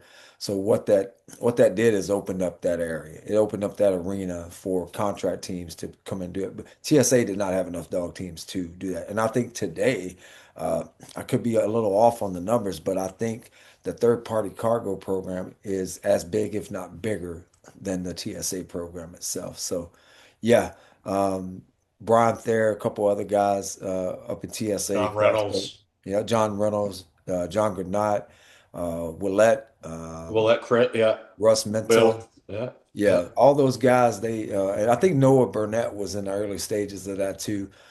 They all formed up that third party cargo working group, and yeah, it's rolling. I have a small part in it today, even as a civilian contractor. yep, But yeah, that's where we are. But so yeah, so third party cargo was born. You had the right teams, the right amount of dogs, and the opportunity was there. So, it's a great story. I love that because you're looking at a dark hole, and then all of a sudden there's a shining light, yes, and sir. here And it comes, and boom, there it is. So what after you got that up and running, are you still a part of Global or No, that's a good question. I'm not part of Global. I mean, I'll always be part of yeah, Global. yeah, I'm one of the founding members. There's four of us. It's right, Eric Hare was yeah, was the president and CEO. He just retired. Howard Porter was he's the money man and the business brains, yeah, and really just our mentor from a leadership position, a business leadership position, and a spiritual position. And then it was myself and Herman. So the four of us founded that company. yeah, yeah, So we grew the company so big so fast that we looked pretty sexy to investors. sure, And when you do that in business, and I learned it, I saw that with the other companies that my Western Canine Consultants and my brother Will Hooker's company Pacific Show Protective Services. I've yeah, seen multiple canine companies get gobbled up by large conglomerates. yeah, yeah, And look, K9 got gobbled up by Constellus Group, right, who is owned by the Apollo Group, a 250 something billion-dollar corporation. yeah, yeah, So um, we got bought in October of 2022. okay, So I sold 100% of my shares in October of 2022. And just for knowledge of people out there. I'm not going to get into figures, Yeah, sure. um, but when you sell a company of that size, you know, the buyout is always structured over years. Yeah, So you get an initial payment, and then for our deal, there were four installments I got you. over a certain periodicity. Um, and then you're handicapped to only be able to do certain things for a certain amount of time. And for me, it's, they wanted to handicap me from the K9 industry as a whole. And I I said, bet. I said, I'll I blow this bet. deal up. That ain't happening. I bet. Yeah. So, because they didn't want to compete against me. Sure. Makes sense. And I wouldn't have done that anyways, but that's not who I am, because that would have affected my brothers and sisters. That Right. I was not going to screw my brothers and sisters twice. I had already Yeah. done that once with having to lay them all off. Yeah. It's no fault of my own, but I Sure. still take that. I took that on Sure. myself. Um, so I am restricted for another 22. What are we? 25? I think like another 2.5 years. I can't do anything in the canine cargo industry. Okay. Anything else in canine, I'm free to do. Yeah. Um, And that's so kind yeah, of we where, yeah, sold. that's what I want to talk to you about now. I'm sorry, I didn't mean to cut you off. That's Um, okay. well, yeah, I mean, so you build up this company. It's a huge company, and I'm learning more about it every day, about actually how big they are. You got the cargo side, and then you have uh, Commercial. the commercial side as well. Thank you. And I'm learning more about it, And the military side. and the military side. So it's this entirely huge K9 company, and I'll tell you, my honest opinion, is a very professional company. You can tell that a lot of the background that these guys come from. I'm talking about the trainers and the senior staff. They're all either prior military working dog handlers or trainers, kennel masters, or law enforcement. You talked about Kevin. Um, when I went out there last week, and he was like, "You look so familiar. You look so familiar." And then I was like, "I don't know." And then 341st, and he's like, "Yeah, that's where it is. That's where I know you from." Um, but to know that and understand that what you said about him, he's in the office doing his job, but when he needs to roll up his sleeve and work a dog, that's what he does too. So that's good, man. It's Yep. great to have people like that, and I can see that in him. Um, so you go from that, and then now, what are you doing now? Like, what's Good question. I ask myself that every day. What the hell am I going to do what am now? I doing? Um, so let me back up just a teeny bit, and then I'm Yeah, going to sure. answer that question. So when I was at AMK9 and with the WHIPS project, when Herman and I were running that for AMK9, it wasn't just Herman and I. Herman and I were running it from a training perspective. Right. Kevin Dredden was one of the program managers at that time. Chris Barnett was the other program Oh, I know manager. Chris very Yeah, you know well. Chris. Yep. Yeah. Yeah. So shout out to Chris. Sorry, Chris, Yeah, I should yeah. have mentioned you earlier. Eight Uh, 20th brother. That's my eight you 20th got brother. it. Yeah. So that, I mean, that to your point a minute ago, that's the type of guys that we had in that project. We had Kevin, we had Chris, Yeah. myself, Herman, Chris Jacobin, Yeah. Rob Leonard. I mean, we had some heavy hitters, guys with a lot of leash time Yeah. in their hands. So, um, State wanted to add more dog teams, wanted AMK9 to add more dog teams to new facilities. Yeah. Well, we had the dogs and we had the people, but we didn't. But when you do that, as you know, you've got to have a KM, you've got to have a kennel master, right? And at that time of the war, there were no more kennel masters to be had. Right. It was anybody that was a KM that was doing contracting was already over there doing it, Right. and the other KMs had moved on in their career. Right. So, and the only KMs that state was accepting was from Lackland. Yeah. So how do we solve this problem? So I said to state, I suggested to executive leadership and to state with AMK9 and state, we have Christ, we have Kevin Beck, Yeah. was one of my mentors. We've got guys like old G's in the canine industry that have Right. taught these courses. Herman, Right. Kevin, Chris, all of us had been through those courses. All Right. of us knew that material inside and out, could Right. regurgitate it in our sleep. Right.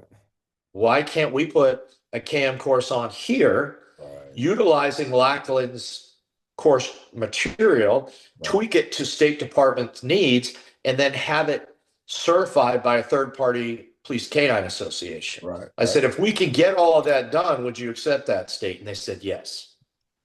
So that's where I was introduced to UPWDA, United Police Work Dog Association. Yep. So UPWDA came out, and this was, I don't know, 2014, 2015 timeframe. Yeah. Maybe even 13. I don't remember. I'd have to look at my notes. And they evaluated our program from the ground up. Paper, everything from canine care and maintenance to our course criterion and material, Yeah. to our instructors, how our instructors taught, how our dog, what was the level of care that our dogs received from our health and wellness department for canine health and wellness. You know, who was our training cadre, how, and watched them train. They watched us procure dogs. We had people, vendors come in, and we were doing procurement. They looked at everything. Right. And they spent a week with us. And on, I think it was day 2 or day 3, the president of the association, Pat Merritt at the time, said, Paul, what are you doing tonight? And I said, going home like I do every day. He's like, would you like to go grab a beer and a burger? And I said, sure. You know, I'm not going to say no to him. Right. So I went out, and he said, hey, listen, I thought they were going to tell us they couldn't help us. And he told us, he said, I've learned more here in the last 2 or 3 days than I have my entire canine career. Awesome. Which floored me, absolutely Yeah. floored me. Here's a president of a canine association saying this to me. And he wasn't alone. It was him. And there was the president, vice president, the accreditation chairman, and the secretary treasurer. There's 4 of them from Yeah. UPWDA.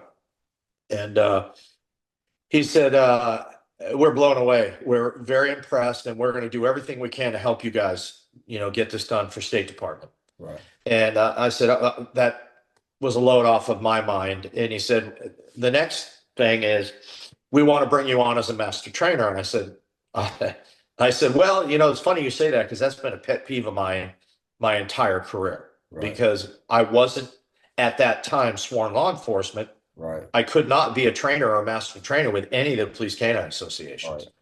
He said, this week has opened our eyes to what we don't know. Right. And what we need to know. And the only way we're going to get that is to be open-minded and forward thinking. Yep. And we're going to change our bylaws and we want to bring you in as a first civilian master trainer. Right. And it was myself and Herman Haynes also. Yeah. So they I was the first one they swore, and I break Herman's chops about it. He's the second. He's like, man, I wanted to be the first. I said, no, you're number 2. You're the shit. Yeah. Yeah. But so they changed their bylaws and brought me in as the very first civilian master trainer, I think, in our industry, period, anyway. Yeah. No, definitely. Most definitely.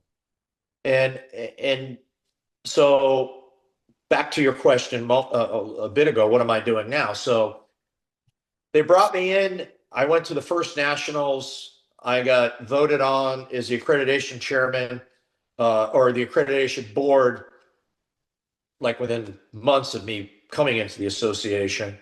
And in that interview, or in that, we were doing some interviews for master trainers, and I'll leave the names out of it. Sure.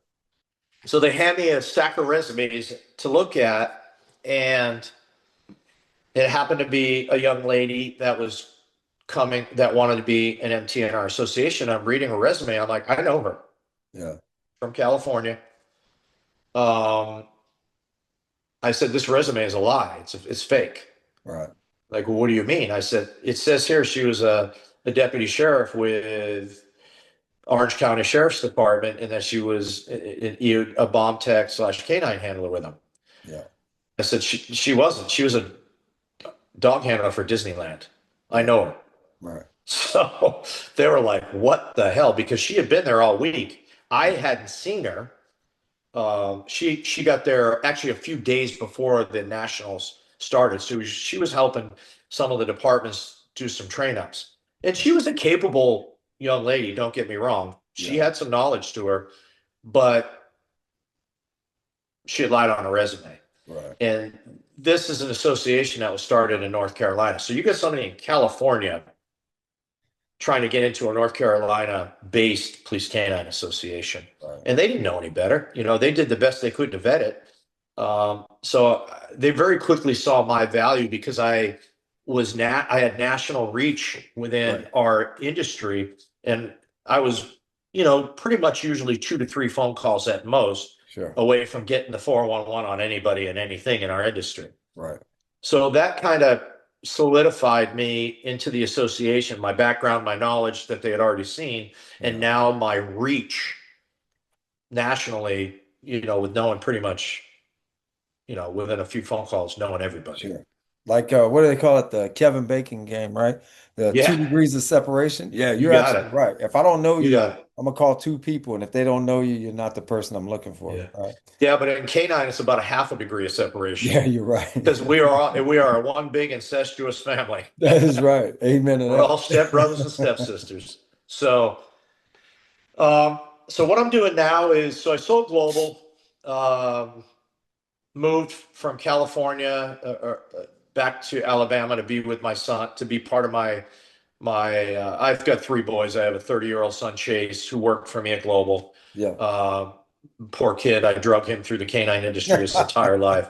He's a hell of a trainer, hell of a Bless his heart. trainer, um, and a great kid.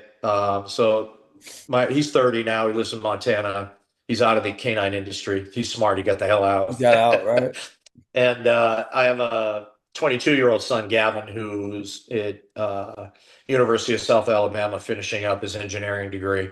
Nice. So at the time, when I worked for AM Canine, we lived in Oxford, Alabama, which Okay. is a town next to Anniston. Yeah. Um, when I left Global, when we sold Global, I moved to California and separated from my second wife, who I'm still great friends with. She was over at my house last night with one of my sons, hanging out with me and my current wife. So I've got a very, even though I've been married 3 times, I have 3 very strong women in my life that Yeah. helped me get to where I am. Yeah. We're all very instrumental in that. So to Yvette, Jen, and my current wife, Lisa, thank you, ladies. Yeah. I wouldn't be who I am without you.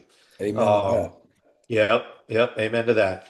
Um, so we decided to move my current wife, Lisa, and my last wife, uh, moved back to Alabama to be part of our kids' lives. And my son Gavin, who's my 22-year-old, was a college baseball player. He had Oh, wow. scholarship to play baseball, Nice. and he ended up out here in the Florida Panhandle. That's where his scholarship was. So Right. my ex-wife chased him out here. Coming out visiting my ex, I fell in love. I live in Fairhope, Alabama now. Okay. Yeah. It's anybody wants a beautiful place to retire or move, this is it. That's Gulf It- Shores, right? Gulf you Shores? got it. Yep. I Yeah. live right on Mobile Bay. I live on the east side of Mobile Bay. Oh, nice. The city of Mobile is on the west side. We're on the east side. Okay. Gotcha. So I'm 40 minutes from Pensacola. Nice. Yeah. So we have beach. This is a beach town, a very small beach town, but it's a Yeah. beach town with it here in Mobile Bay. My wife Lisa and I moved out here, and I sold Global. I did very well financially from that. Right. My wife is a corporate executive that ran a very, very, very, very large, over $1 billion corporation. Nice. And she did very well financially. So the two of us together were set. And we said, we're retired. We're just going to enjoy life and chase our kids from wrestling matches, which is Yeah. what my 14-year-old does, to Yeah. college baseball games and enjoy life. And I said, I'm done. I've contributed enough. I'm done. It's my time. It's family time. Right. Well, that didn't happen. It never does. So I move out here. The gentleman I sold my house to, his son is an Army veteran, and I've got a motorcycle. He has a motorcycle. We were out riding, and he's talking to me about, you know, found out I was in K9 in the military, and it's like, yeah, my buddy Cody, he was a Navy handler. Cody this, Cody that, K9 this, Cody this.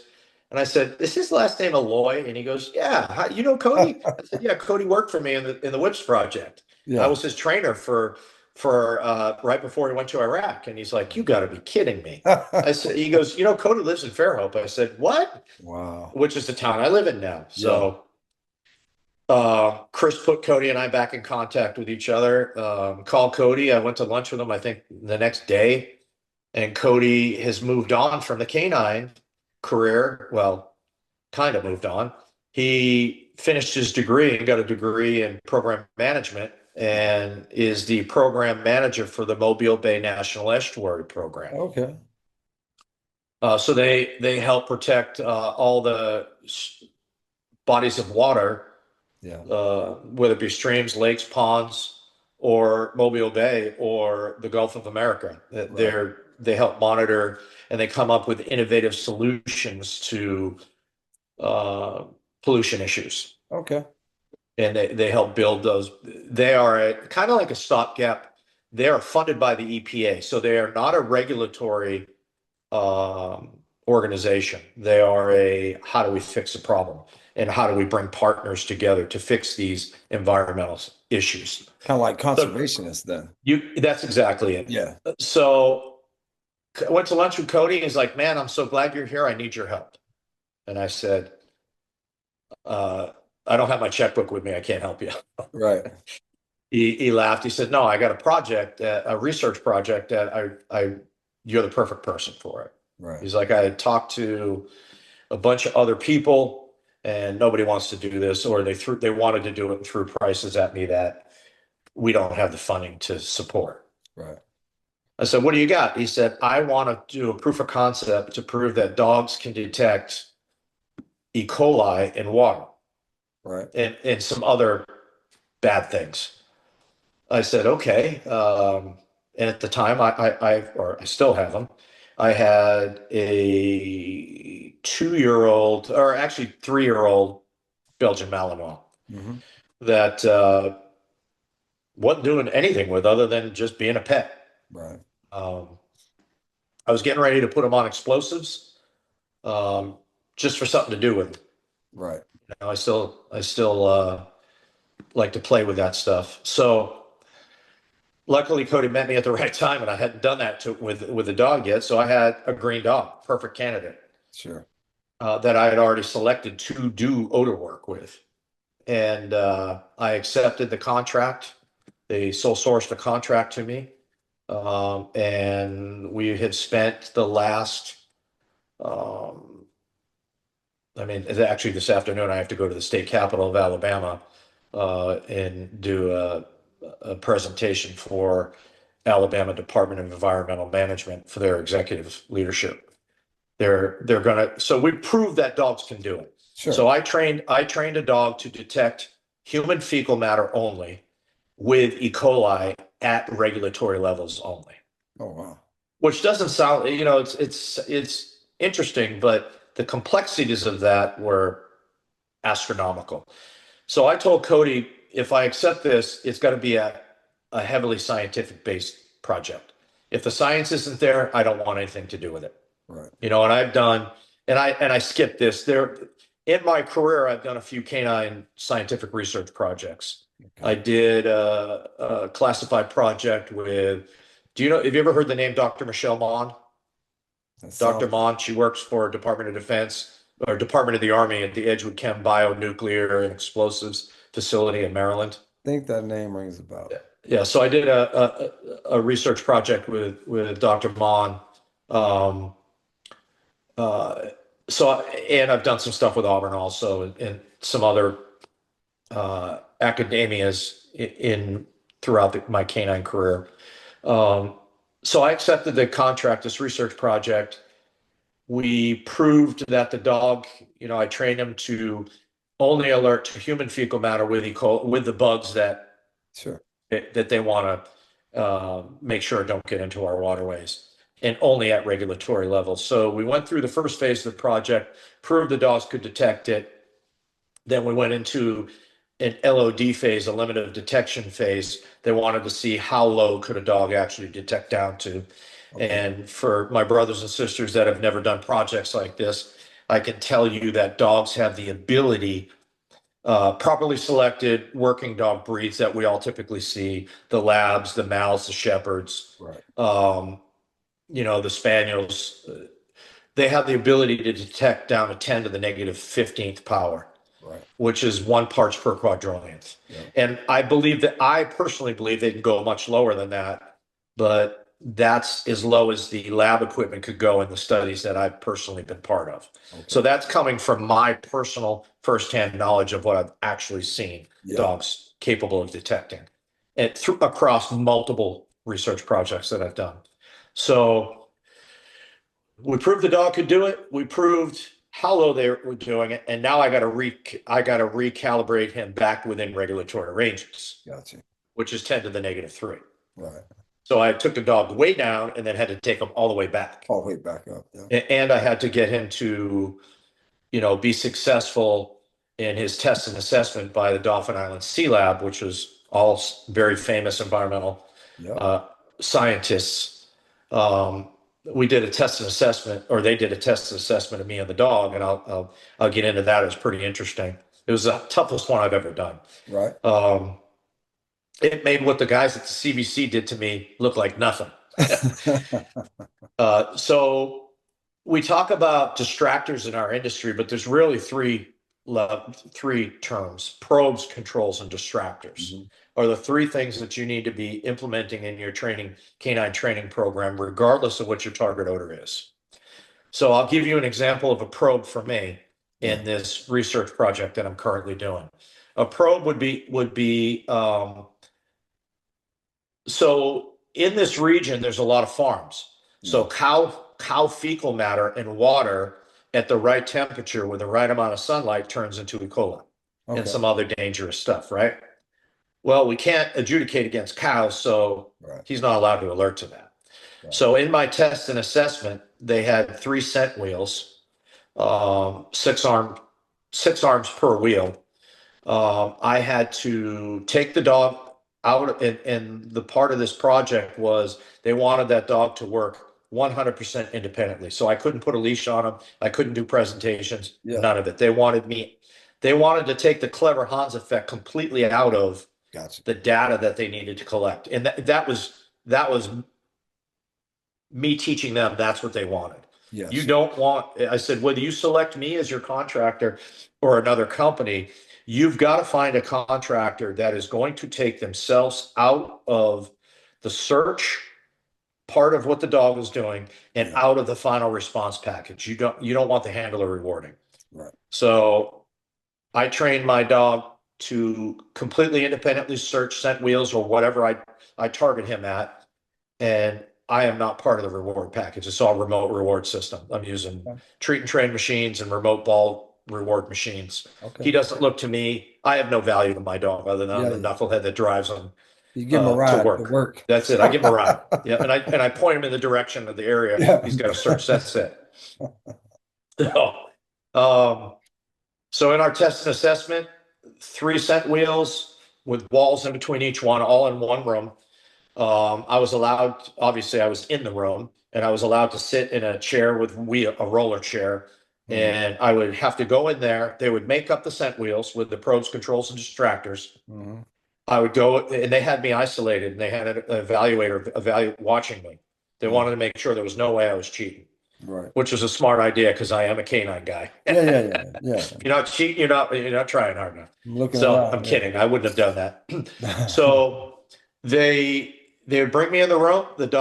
I'd get the dog out of the crate, and they would say, "Paul, start on scent wheel 3, and we want you to either clear scent wheel 3 and call your alerts, or call it clear, and then move from 3 to 1, and then from 1 to 2." Okay. So I'd clear all 3 wheels and call them clear or hot, and they would validate the hot. And they would tell me to move on if I called clear. It was a double blind, so the evaluator didn't even know the answer. Right. And as soon as we were done with those 3 wheels, I had to go put the dog in the crate, and they took me out of the room. They broke all the scent wheels down, sterilized everything, and put fresh, brand new probes, controls, distractors. Oh, wow. And this went on for 8.5 hours. Oh, geez. I had to do 10 evolutions of each wheel. It Wow. took 8.5 hours. Wow. And They wanted a good nose to item sniff on everything. And now you understand. Now there was 12 people in that room. We had videographers, we had evaluators, we had scientists, Yeah. all this environmental pressure and stimulus walking around, pretty much walking in between the dog, me, and what the dog needed to search Right. the entire day. It was ridiculous. That much stimulus, that pressure, and those distractions were a lot. Yeah, I can imagine. And the dog handled it like a champ. He didn't give a crap. He'd Right. ignore you and walk right around you and go right back to work. Right. But if he missed a target to sniff, I couldn't tell him to stop and go back and search it. I Right. had to let him keep going. Right. So the opportunity for that dog to, on a probe, which is like his target odor, Right. but not his target, to false on that is tremendous. Yeah. Yeah. Yeah. Can you imagine going around a North Circle or an odor recognition test line, Yeah. back and forth, back and forth, back and forth, Yeah. until your dog hit every can Yeah. and No. you heard him sniff? That's what they expected. Yeah. So we got through that. The end of the day, on the last wheel, at the very end of the day, I was 100% until that last wheel. Yeah. 100% accurate. And then he gave me a sniff and he looked at me and he slowly moved back. And I was like, he's bullshit me. Because he doesn't look to me. There's no value in looking to me. Right. I've taken that away from him. Yeah. Because from the way that I imprinted him initially, and I've trained and maintained him. Yeah. And I was like, hey, he's full of shit. I'm like, fuck it, alert. They're like, nope. And I'm like, shit. And he continued on his own. Like I can't even tell him to go back to work. I tell him soup once per wheel. That's all I'm allowed. That's it, huh? Yeah, that's it, man. And he goes back to work alone and he finds it. And I'm like, alert. And they're like, yep. And I'm like, God damn it. I almost made it out of here perfect. But we were 99.8% accurate for the day. Hey, for that man. testing session. Hey, man. Yeah. So I was very proud of that dog. That dog showed me. I knew he was a good dog, but I had no idea he was that good. Yeah. Yeah. No idea. Obviously, it You know, goes to the training you did with him, how your approach to training and how you trained him up. But well, yeah, man, that's amazing. I appreciate your time today. I know we discussed it a little bit. It's fascinating to me, especially, living on the Gulf Coast. I know everything that you're doing there with them is prevalent because we do experience that here. A lot of it. A lot of people don't understand the I guess the farming, the refinery, all that industry that we have along the Gulf Coast, and trying to protect our Gulf Coast, right? Trying to protect our fishermen, our shrimpers, our crabbers, all our commercial shrimpers because that's their life. That's how they survive. So that's really, really cool. I love that. Um, I appreciate your time today, man. I know you're busy. You said you got to go up to the Capitol today and do some stuff. yeah. Yeah, I got to Um, drive up there today at 2 o'clock. So I got, you want to cut it? We can cut it. You want to keep going? We can keep going. I got time. Now we're gonna wrap it up. That's where I wanted to get. I want to get to where you are with what you're in with the master trainer and in what you're doing right now. If we need to, we can follow up. But I want to say thank you very much, man. Thank you for all you've done for the K9 community. Obviously you're very diverse in your travels throughout the years.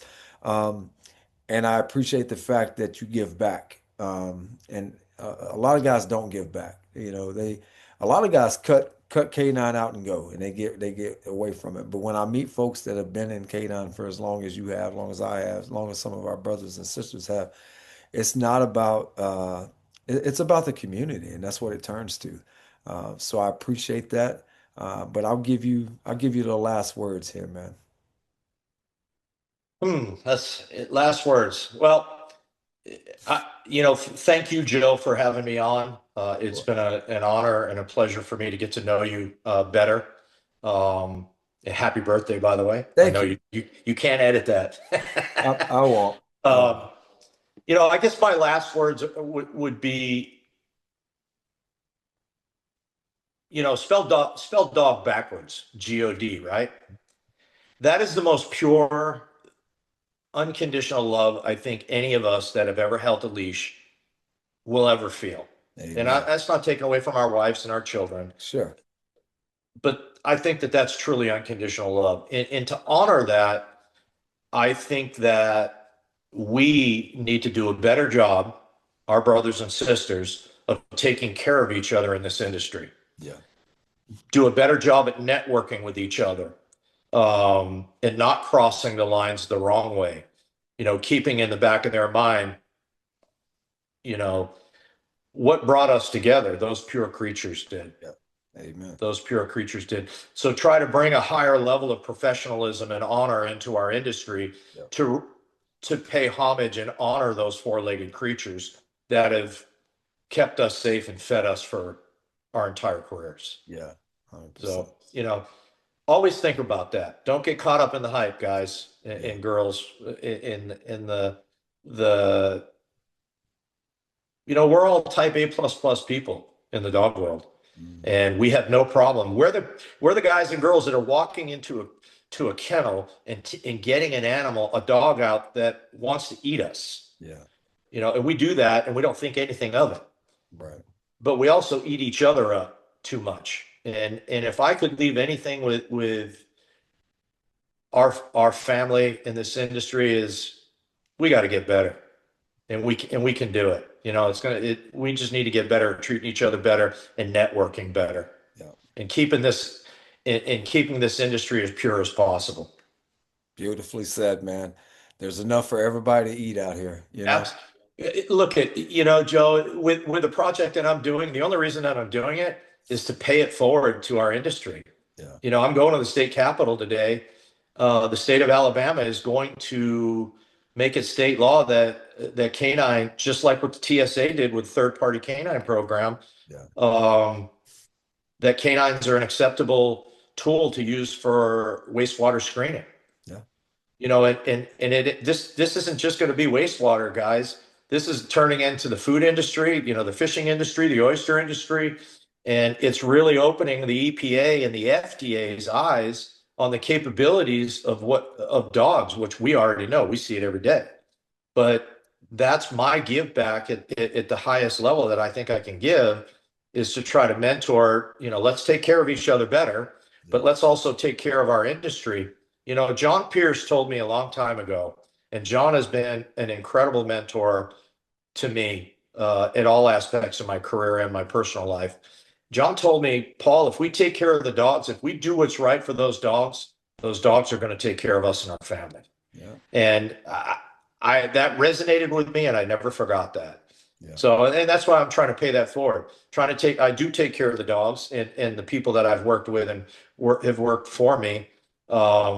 But now where I'm at in my life, the best answer is I'm trying to take care of our industry and grow it into a whole different area. Yeah. And I don't know if I'm going to be successful at that. I think I am.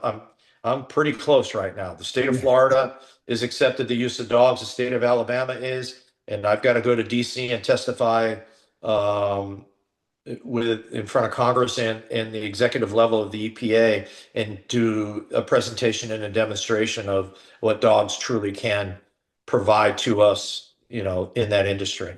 So Right. hopefully it works. We'll see. I hope so. And don't forget about Louisiana. Make sure we get Okay. that over here too. Brother, if this takes off, this is going to be bigger than the entire industry can handle. Nice. And that's a pipe dream. It's just a bunch of blah blah blah right now. But I'm Hey, trying. you I'm gotta trying. start somewhere.